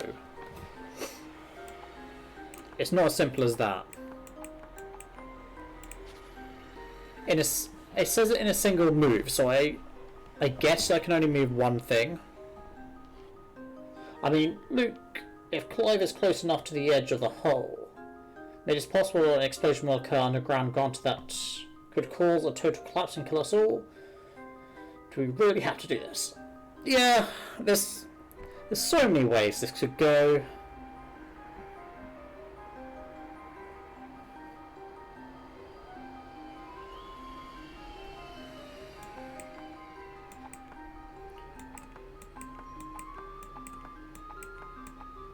Wait, that what? No.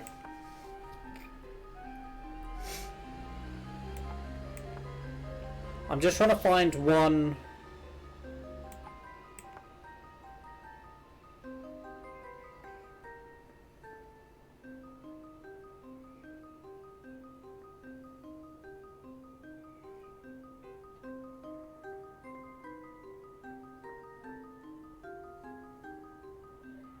Why are all the wires tangled up?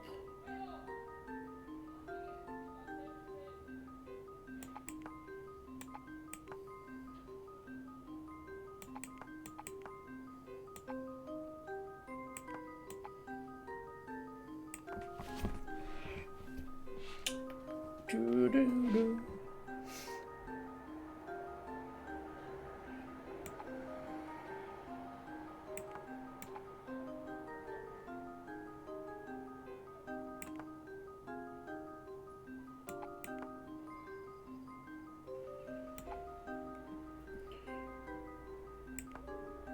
Well, that works, I think.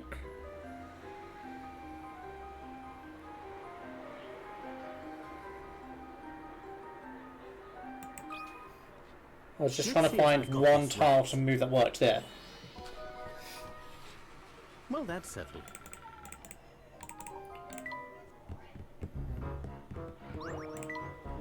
Professor, that's it. The watch is connected now. Yes, but our work is far from over. Yes, we'll save.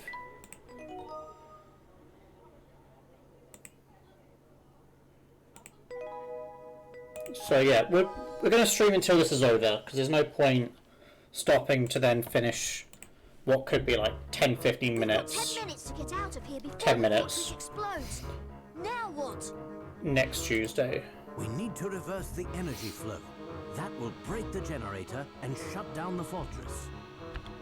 How are we going to do that? I have an idea. Look over here.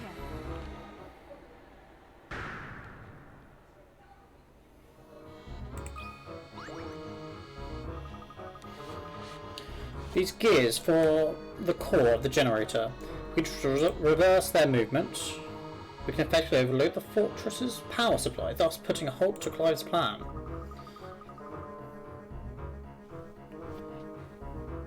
I see you've been thinking about this too, Professor. Is there anything you don't know about? A gentleman must have his hobbies. It just so happens that I have an interest in machines. Amazing, Professor. It's too early to celebrate, Luke.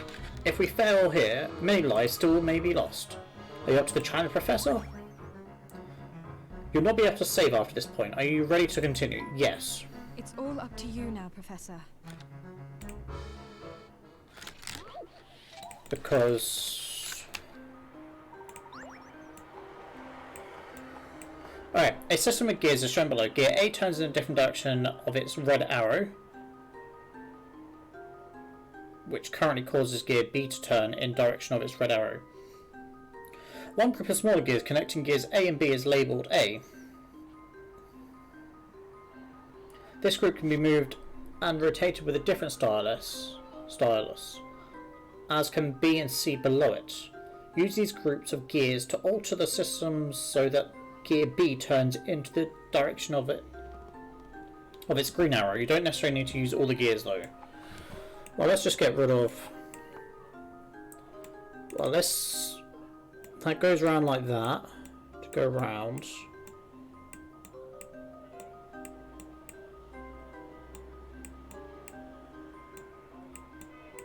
We can ignore that one.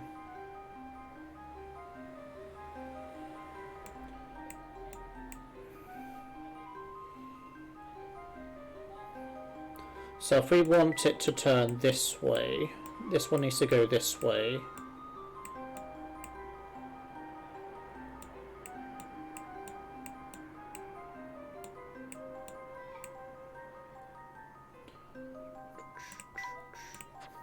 If I just get rid of that.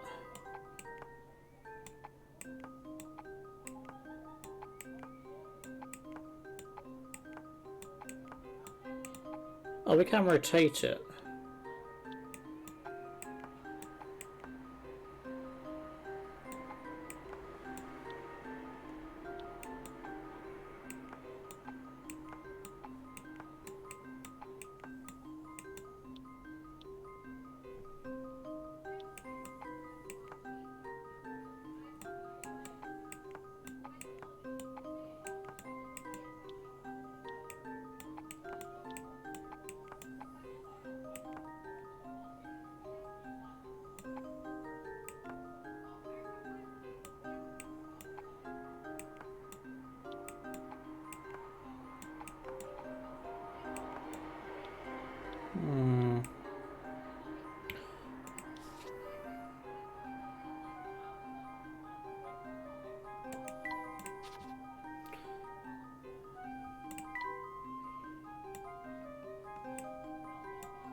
Sorry, I'm just concentrating.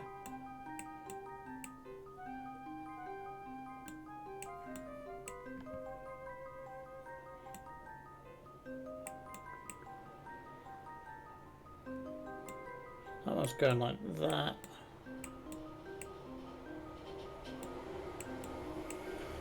That's not even connected.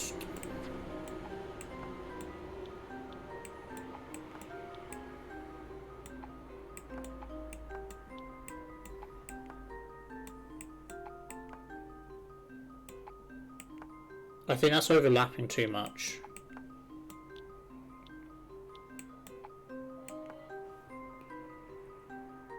Is that okay?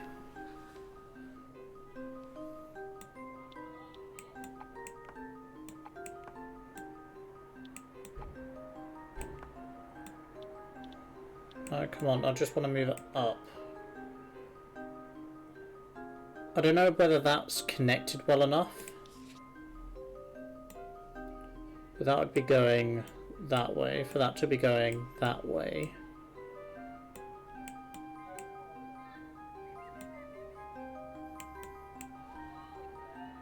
Maybe that? I don't know whether that counts as being connected. Let's see if I've got this right. It obviously does. Few things satisfy like a puzzle solved.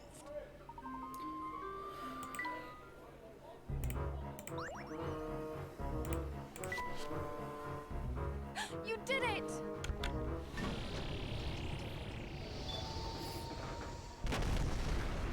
Did we just blow up London? What was that? Reversing the energy flow has caused the fortress to start destroying itself. Oh no! We've got to get out of here right Right now. I skipped a little bit too quickly there.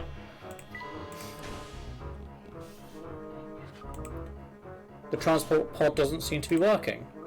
The fortress is tearing itself apart and causing some of the systems to go haywire. I don't think we can risk going back up to the deck. Then we'll just have to use the car to escape this way. I do love the music in this one.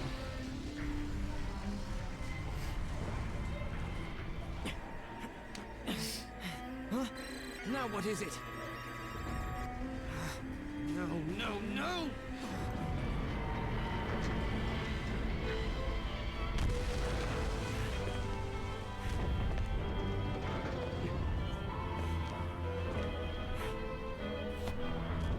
This isn't happening. It can't end this way. Yes, it can, Clive. It won't end this way!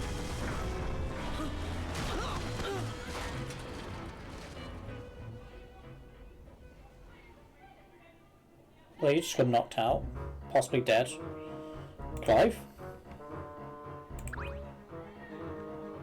This place is crumbling at an incredible rate. Hurry, everyone, into the car.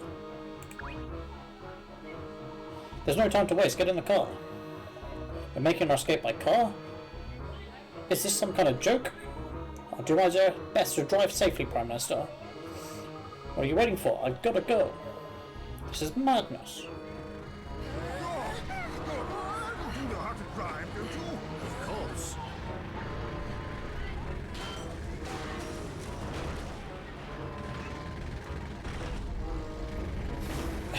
Shut up, Billy. You're lucky it's Layton drive it. Layton, not me driving, yeah. Look, we all trust Layton can drive.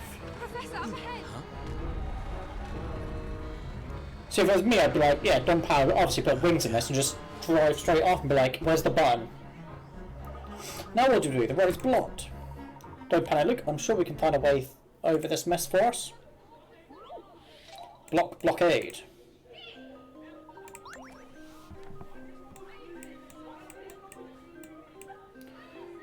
Ah, we got 5 bombs. Okay, your escape route is blocked by blocks. Luckily, you have 5 bombs at your disposal. Each launch will completely destroy the block it's placed on. Remaining blocks will fall into an empty space created by blocks destroyed by below them. But they won't change shape. Place your 5 bombs into the 5 blocks that, when destroyed, will leave behind a flat surface. Alright. So if we get rid of this, the Z shape would be like that. The L shape would be like that. And this L shape would be like this. Let's hypothetically just blow up the whole bottom row. This one would then become, I think it's up 3 like that. This green one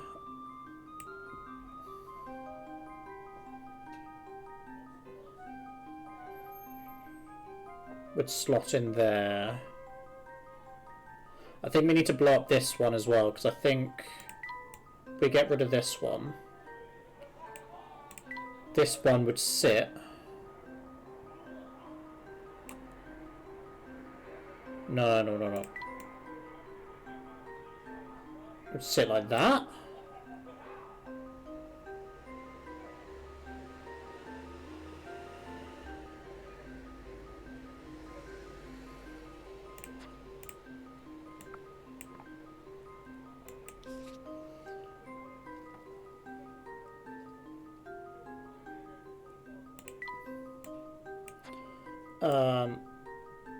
Well, let's go back a bit.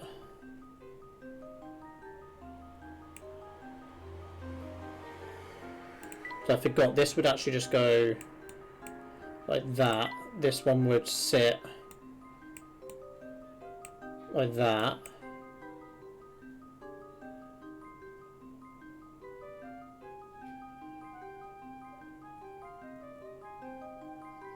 I don't think I need to bomb this one at all. So we'd leave that like that. This one would go...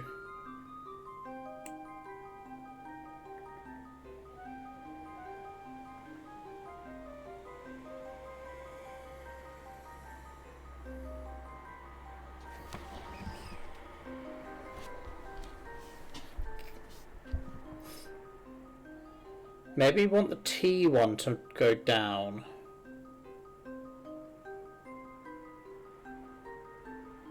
But then this green one would be out wrong.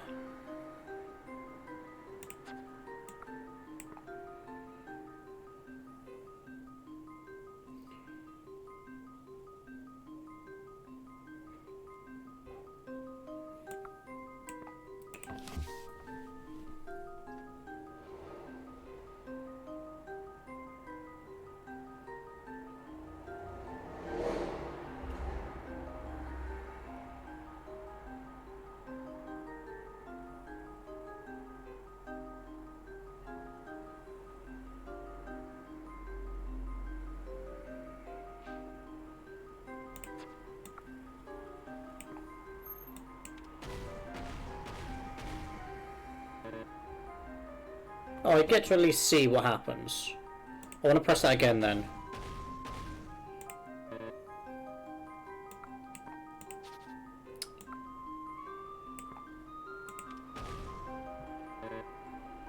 Alright.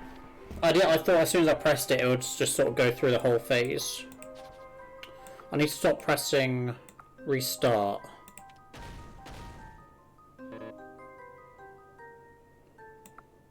If I get rid of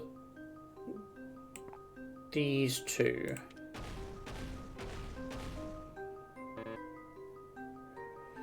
and then the green one, I think it was. No.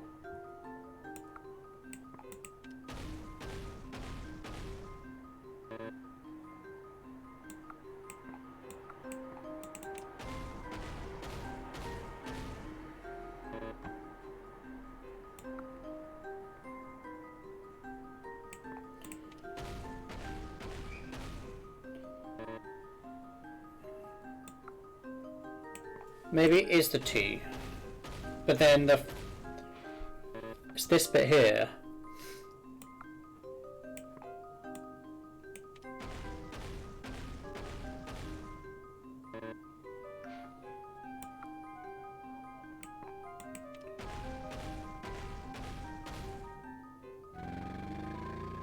There we go. Here's my answer.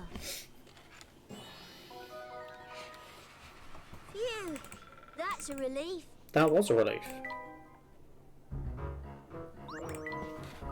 Yes, we did it, Professor. We're not out of the woods yet. Hold on tight, everyone.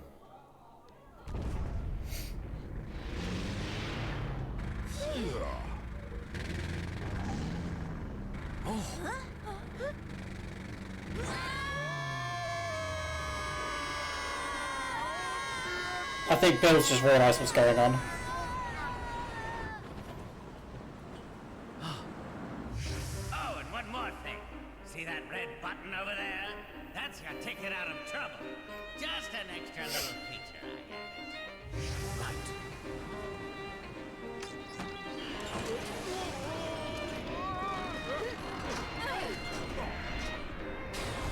This is why you wear a seatbelt, in case your car turns into a plane.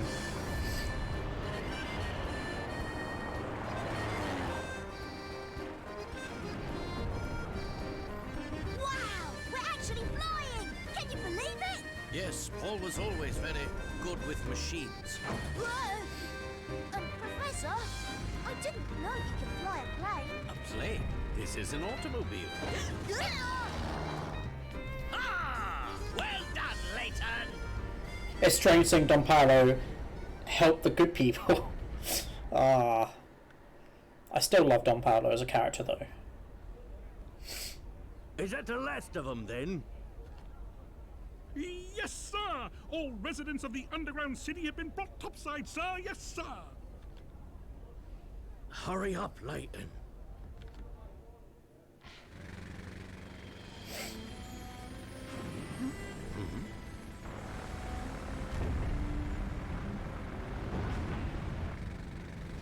too dangerous.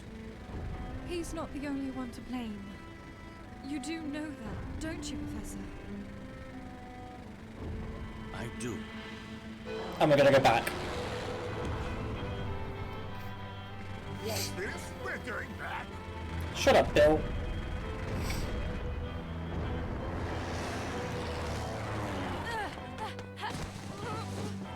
Ah! No! Celeste! Now what? Not to worry, Luke. When you're all safe, I'll go back for her.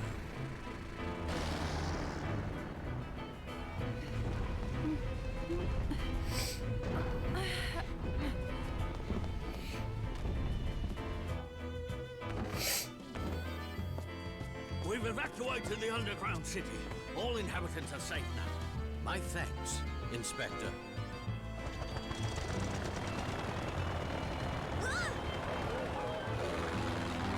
He took it really well there.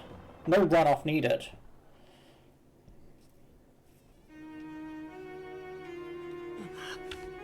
This is the end for me. That's not true, Clive. You can always start again and try to repair the damage you've done. We can talk about that later. This place won't hold much longer. Why are you, of all people, helping me? I can't just leave you here. But don't you know what I've done? What I tried to do? I was gonna say, yeah, he can start again in prison. Because I don't think he's ever gonna sort of, be free again. Yes, but I would never leave you here to die. After all, so much of this tragedy was caused by the mistakes we scientists made. I see. There will be time to talk more later. We need to leave now.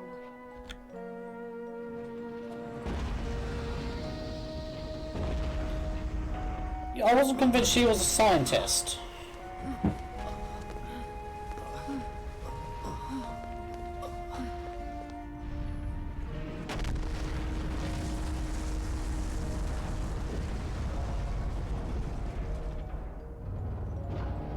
So the machine is falling back underground.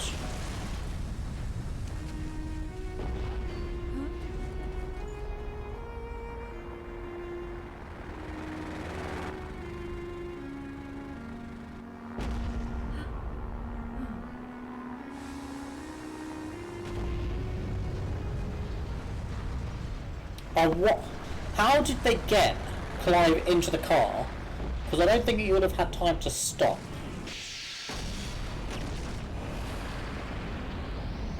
I'm guessing that just blew up the underground London.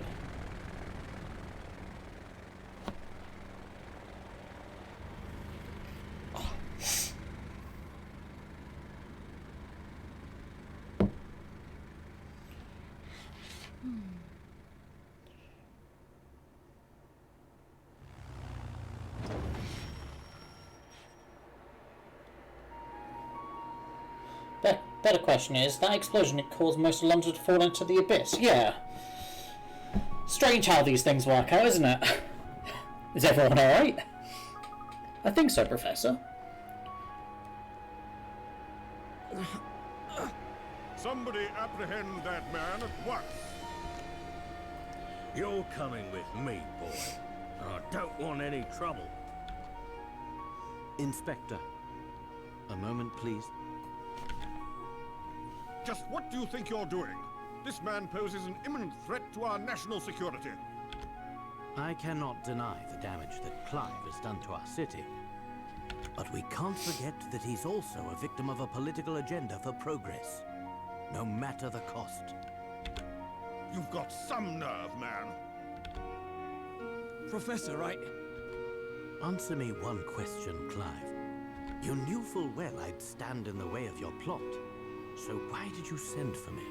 That is a good question.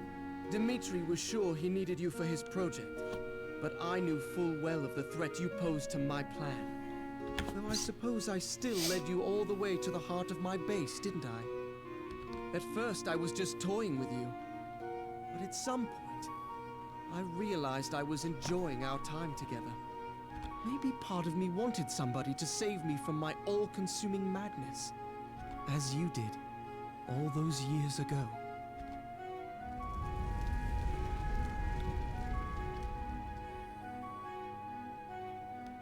I need to go back! My parents are still inside!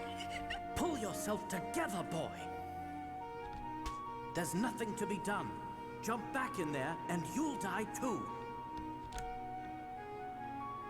No!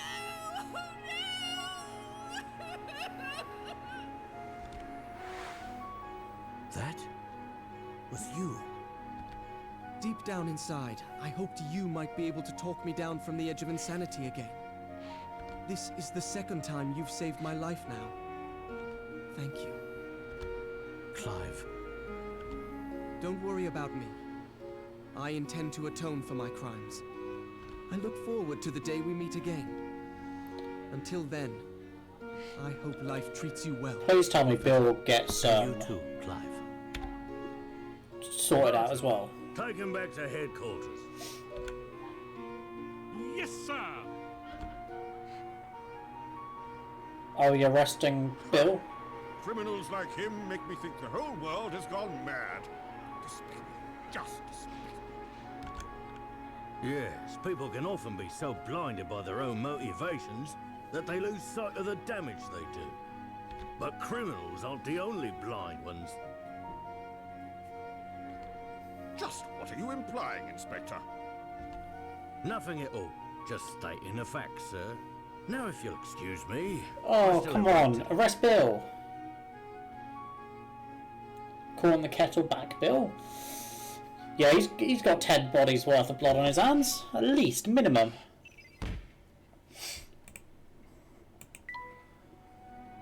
I don't know what to say when I think of all the suffering I caused in the name of research.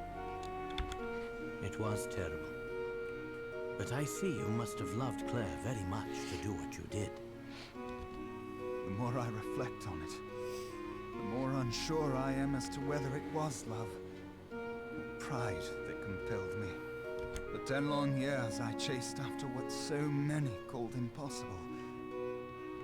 But I've come to my senses now. Can we get back to arresting Bill? But you know, Herschel, there is one detail that you got wrong. Oh? What are you referring to?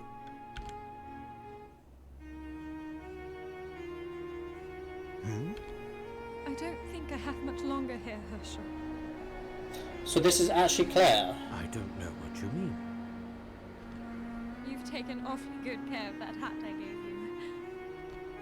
What did you say? Oi, there you are, Layton. I did a background check on Claire's family like you asked.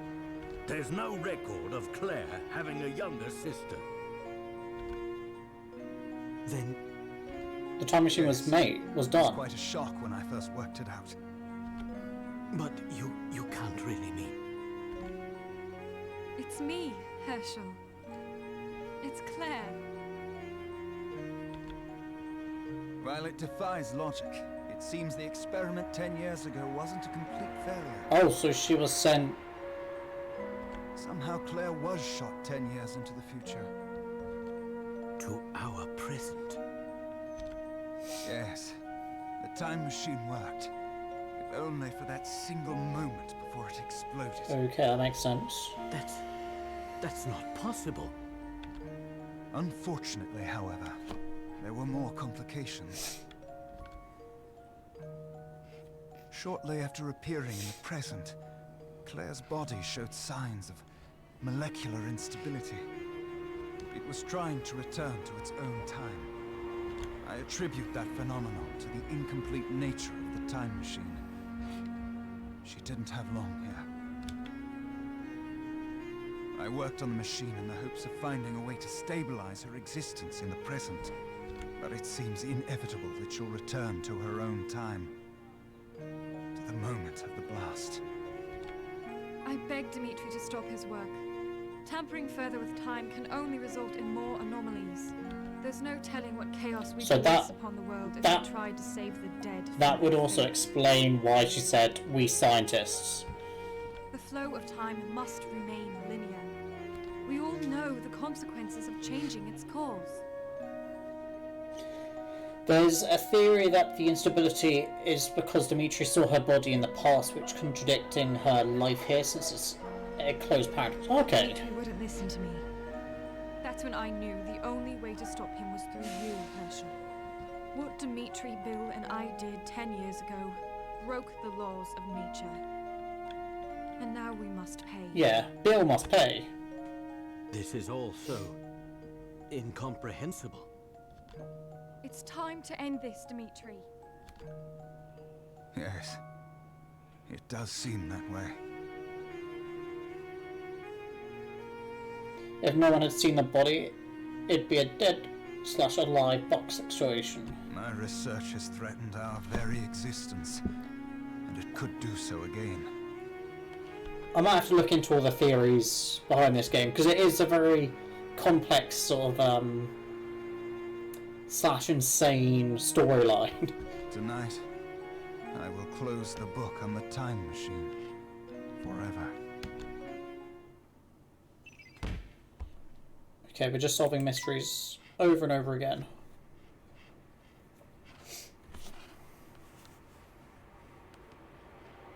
I suppose this is it, Herschel.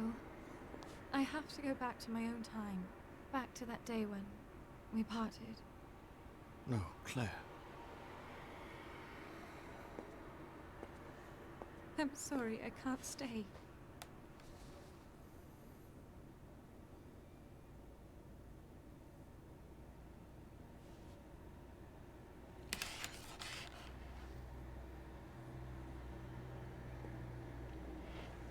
We can't mess with time itself. Claire, wait!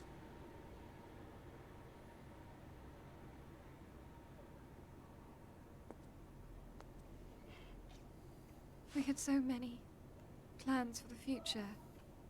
You won't forget, will you? Our shared past. And our Lost future.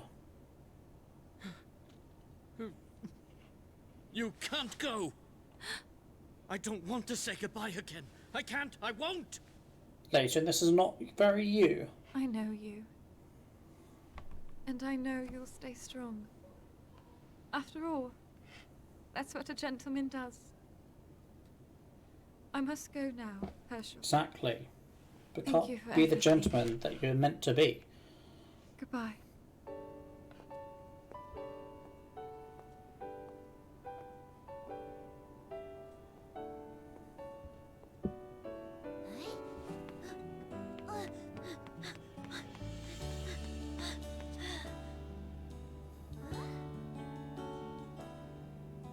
She's gone! Poor Layton.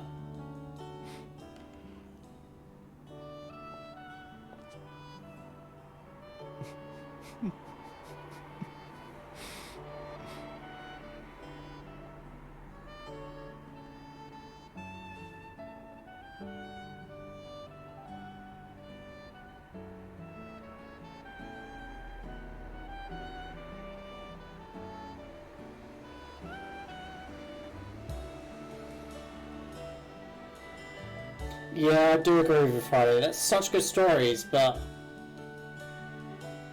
the way they all have to make them end and pulling at heartstrings and that. Oh, and it.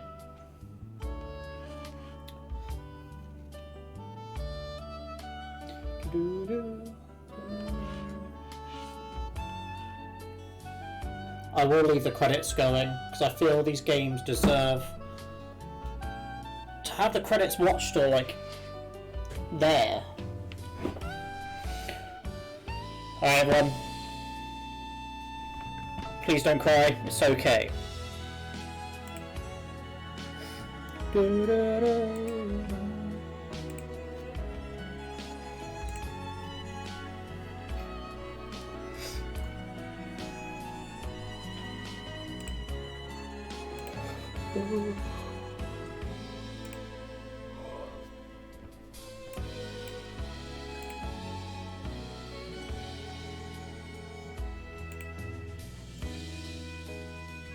To be fair, I believe there's an after credits scene for this one. Yeah, if it's anything like Well, to be fair, I don't think after Curious Village there was sort of like a small scene of the train to lead on to Pandora's box. And then after Pandora's box there was just the picture of like the clock to be continued. So we'll see. We shall see.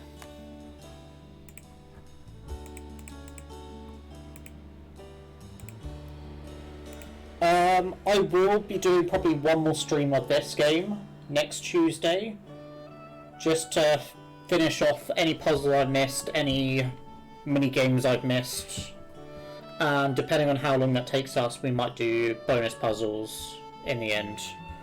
But otherwise, we finished the storyline.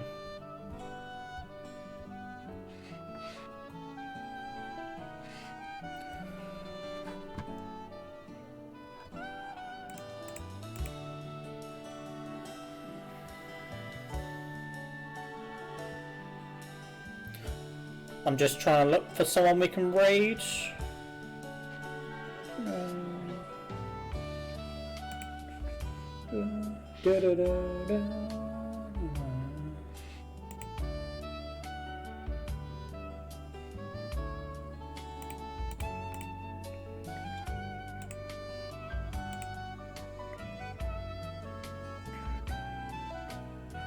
What are we playing tomorrow? After that would be Last Spectre, I presume, unless you plan to do the crossover.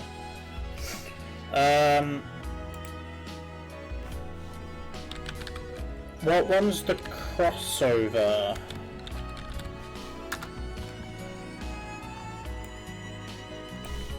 Because I want to try and do them in order of release. Because I was going to do them in order of release and not the actual order.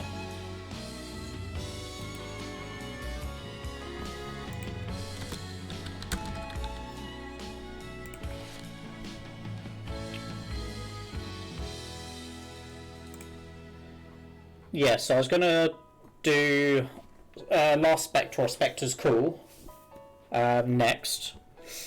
Then I was going to go to Miracle Mask. Then I think I was going to do Azeran Legacy and then do the crossover. Because I don't think it's right to do 4 or 5 crossover 6. So I think the crossover one I'll do last. I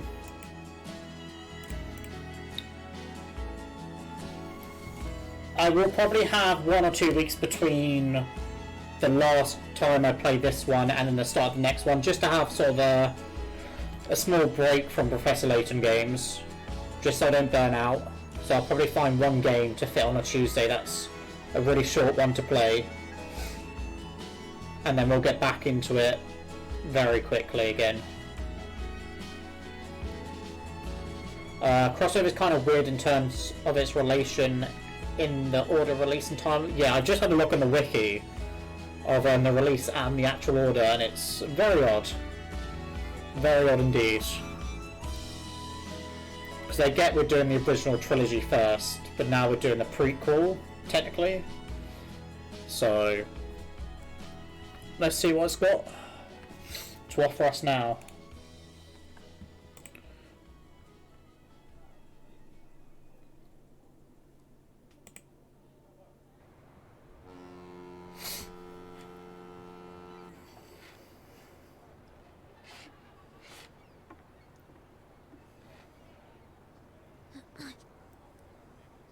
I suppose this is goodbye. Oh, no, my boy. This is so long, not goodbye. Now, look. You know a gentleman never makes a scene in public. I'm sorry, Professor, but I'm not a gentleman yet. There.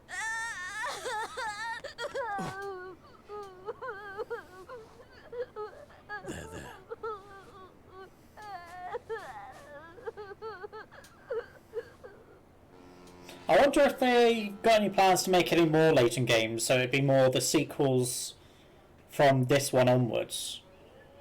Because I know they've got like the spin-off ones, but I'm not 100% sure of whether I've seen anything that would say there's sequels or anything. Yeah, there's the spin-off ones, but who knows of like their full direction of this? Dear Professor Layton, it's been a while since we said goodbye. How have you been? I'm all settled in and making new friends here. I'm writing to you because something deeply puzzling happened here recently. Oh. It seems like the sort of mystery that's tailor-made for Professor Layton and his apprentice. I don't think anyone else could get to the bottom of this. I've enclosed a document with this letter that will tell you more about the situation.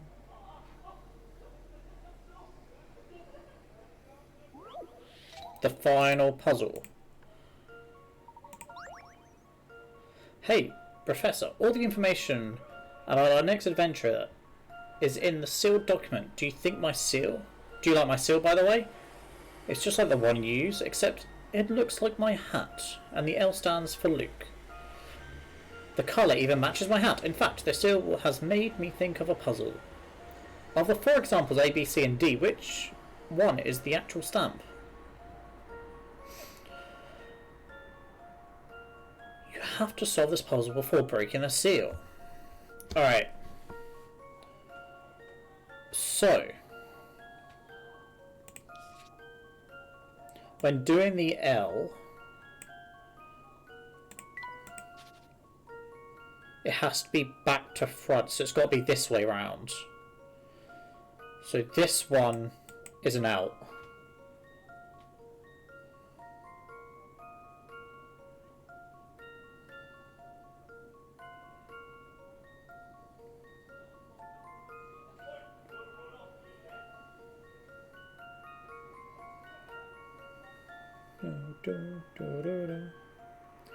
This one doesn't come all the way round, so that's an out.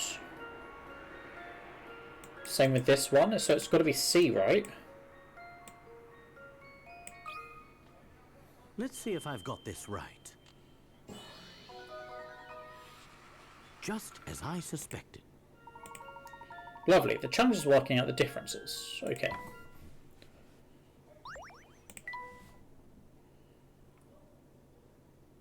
I can't wait to start this new adventure with you. Please write back as soon as you get this. But what was the document? Your friend and apprentice, Luke.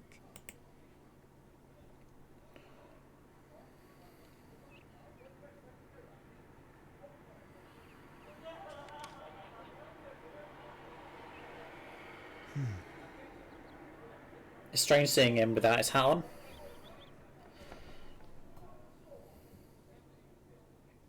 And Layton never wrote back at all. To be continued.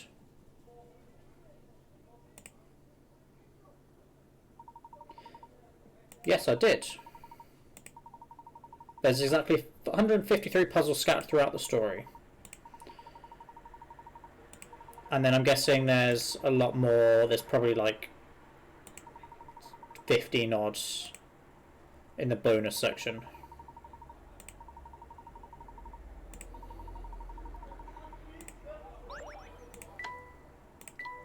So 153 puzzles, and we did 127.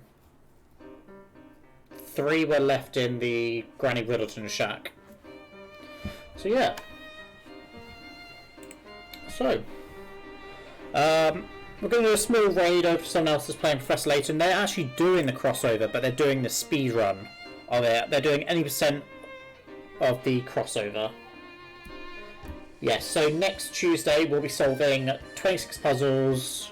We've got to find them as well, so I need to sort of look into where they might be. Finish the storybook, find the 4 remaining parrot minigames, and finish the car minigame. And then we'll probably have time to do the bonus puzzles. So that will be next Tuesday. Tomorrow, what did I say I was playing tomorrow? What day? Tomorrow's Wednesday. What have I been playing on Wednesdays? Ah, it's a new game, The Wolf Among Us. It'll be our second episode into The Wolf Among Us. Thursday's a bit hit. I don't know what's happening because the Skyline Superman won't be joining us to Sea of Thieves, so I'm just asking Magnus, who joins us as well, to see whether he wants to play Sea of Thieves and find a replacement or change game. And then Friday, because I didn't stream yesterday, Friday will be Close to the Sun. And that should be the finishing stream for that game as well. So, without further ado, let's get a small raid going. I hope you all enjoyed Professor Layton, and I hope to see you next Tuesday for finishing it, as well as the later days that when we begin The Last Spectre, or whatever title it is in America and Europe. So, again, thank you all for being here, thank you for helping me out with puzzles, and I will see you all next time.